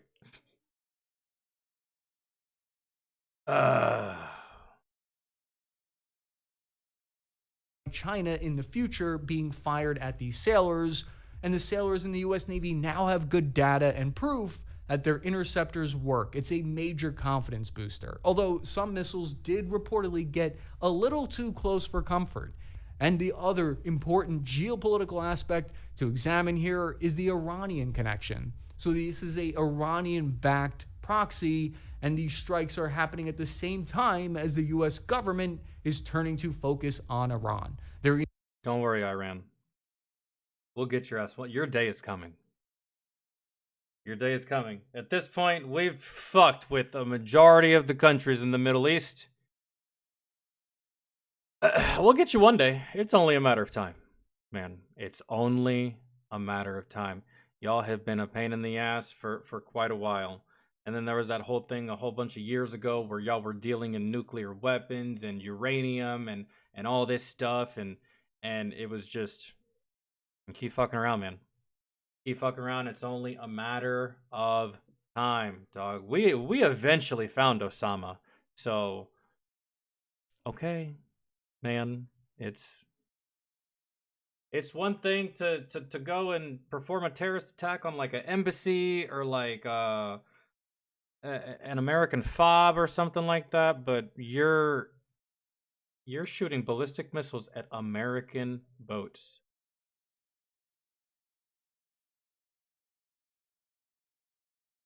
The only takeaway from that is that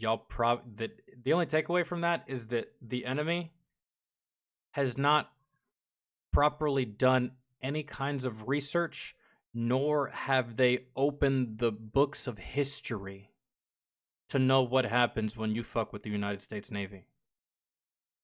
Either they skipped that day of history class, they didn't have history class, they said fuck history class, or maybe they're so arrogant that they thought that they could actually go toe-to-toe with the US Navy. There's been plenty of people that have tried. You get what you get. I don't feel bad for you. Get fucked onto the moon. Increasing economic pressure on Iran and trying to reach some kind of settlement on Iran's nuclear program. That's what it was. Yeah, nuclear. It's always been about nuclear with Iran, and it's been a problem. Kind of figured that's what it was, but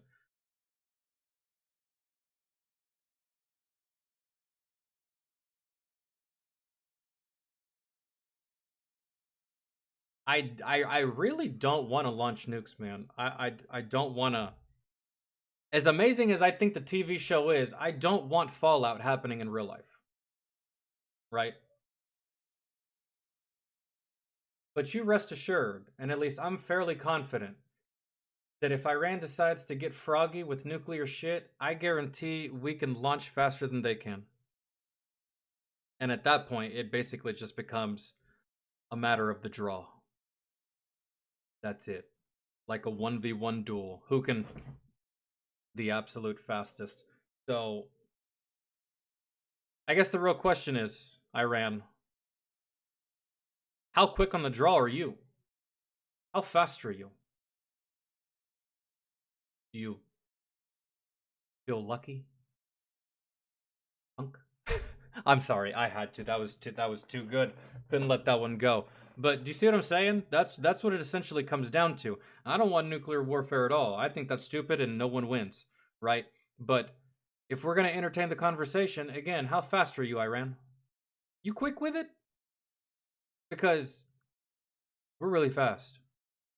I mean, we can get from America to any country in the world in less than 18 hours. Now imagine the motivation of quite possibly getting nuked.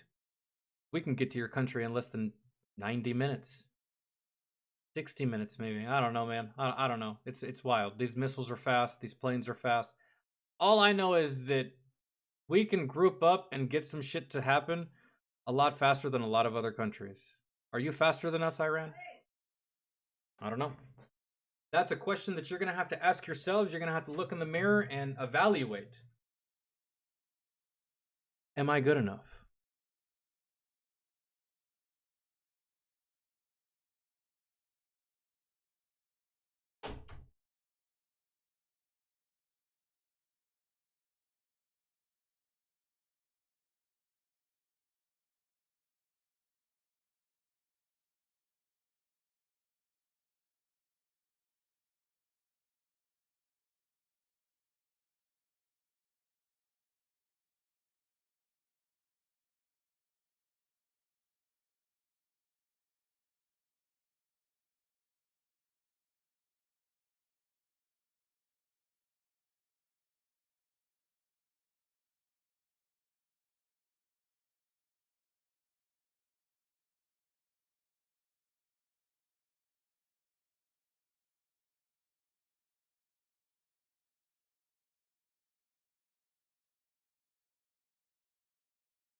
Okay.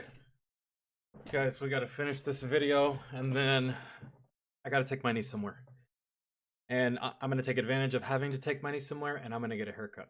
I'm sorry I'm gonna have to cut this short, but let's finish this, and then let's, The United States signaled that if Iran refuses to enter into nuclear talks, then military action could come next. The US and Iran have been in this kind of low-key proxy. I don't want that to happen.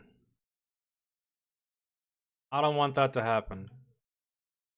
Signaled that if Iran refuses to enter into nuclear talks, then military action could come next. If Iran refuses to enter military talks,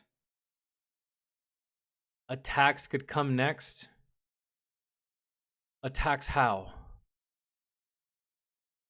This is like you're giving the enemy an opportunity to fuck us up. They have nukes, right? I just feel like you're giving the enemy an opportunity. Nah. I don't know. So you start bombing them, right? And what if they respond with something bigger than just these missiles, huh? You don't want to play ball, we're going to fuck you up. But they have nuclear capabilities. What if they decide to lead with that, man? And we could have, like, put a stop to it, but we just decided to drop just some regular run-of-the-mill ordnance, giving them enough time to, I don't know, the last-ditch efforts of a dying man, and fucking throw up a kamikaze Hail Mary type of attack and fucking nuke us, right? I don't know. Maybe that's not plausible. Maybe they wouldn't go that far. But, I mean, do you know that to be a fact? Do you not think that they would go that far? I don't know. I think of it like I think of it like you're coming at me. I'm cornered. You're gonna kill me, but I have a grenade. Right? And the second you get close, surprise, bitch. Like, I don't... When in reality, the motherfucker should have just shot me from 10 feet away. Right? You don't give the enemy extra opportunities to fuck you up when you don't have to. But in this case, you can't lead with a nuke. That's not good. You can't lead with anything too devastating. That's not good. But still, it's like you're forcing something into a corner. Right? And just like a human being, just like an animal, just like a dog, just like a bear, just like a tiger, you force something into a corner, they're going to lash out. And sometimes they may not be thinking logically enough to where they're lashing out appropriately. Do y'all understand what I'm getting at?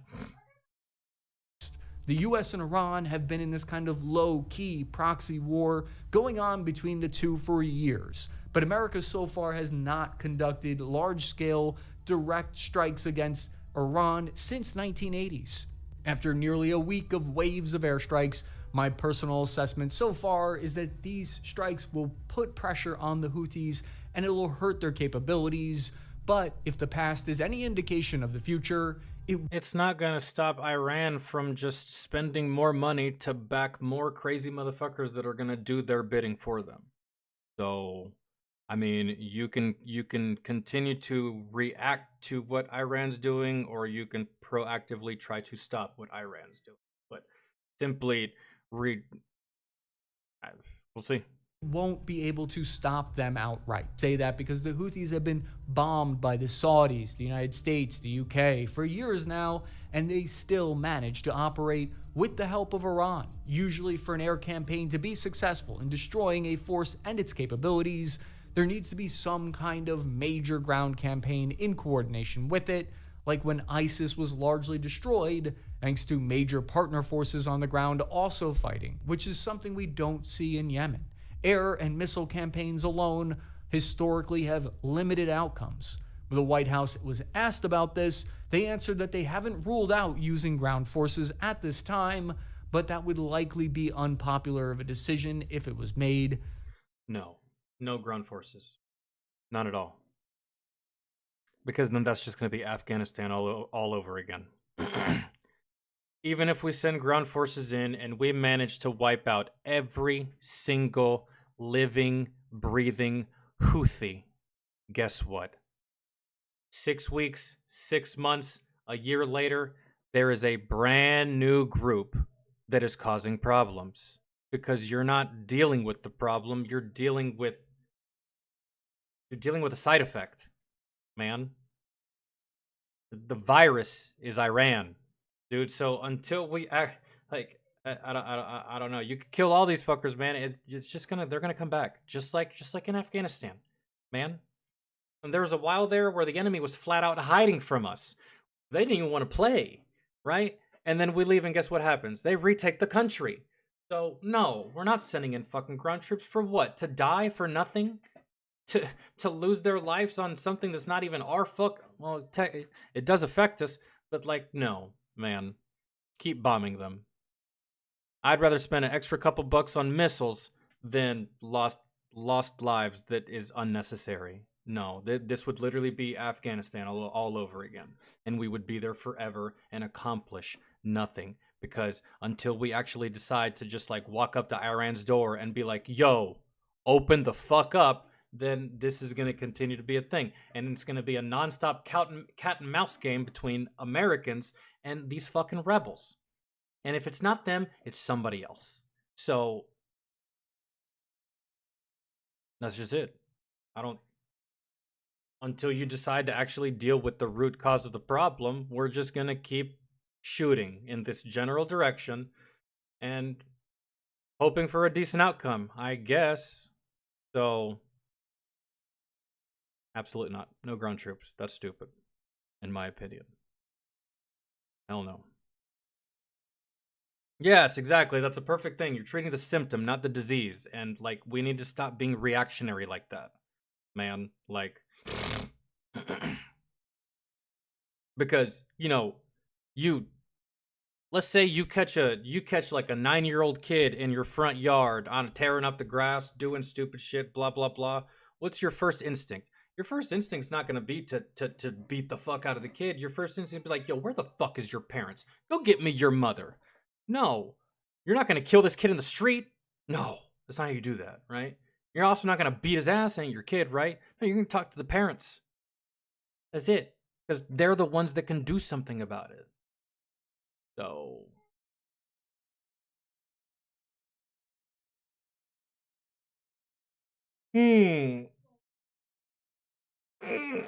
Okay, guys, gals. I'm gonna grab my niece. I gotta go get my haircut. I gotta go take her with me, do some stuff. I was gonna do Fat Electrician. We will just do that either tomorrow after the music stream or just the next day during the next variety stream. Y'all been asking about music, so I'll try to make tomorrow music. Sorry I had to cut it short, but I'm really trying to get this done today because I'm sending my niece down to Georgia for like 2 weeks. She's gonna go stay with grandma, and I won't have to deal with her for like 2 weeks. It's gonna be very, very quiet here, kind of boring, but yeah, I gotta go do that, get a haircut and all that stuff. And so yeah, I will see y'all tomorrow. We'll either do music. If y'all really want to do music, I'll double check on Discord and see if y'all want to do music. If not, we'll just do another variety and we'll see where we go from there. So love y'all, thanks for hanging. I'm out. And no, I'm not getting rid of, you'll see. I'll see y'all tomorrow, man. If y'all need anything, y'all can hit me up on Discord. I actually might be live sometime tonight, maybe, if I decide to play Monster Hunter or Marvel Rivals. It just depends. So, wow, we've been in this view the whole fucking time. Yeah, y'all should have told me. I would have flipped it back. Okay. Love y'all. See you tomorrow.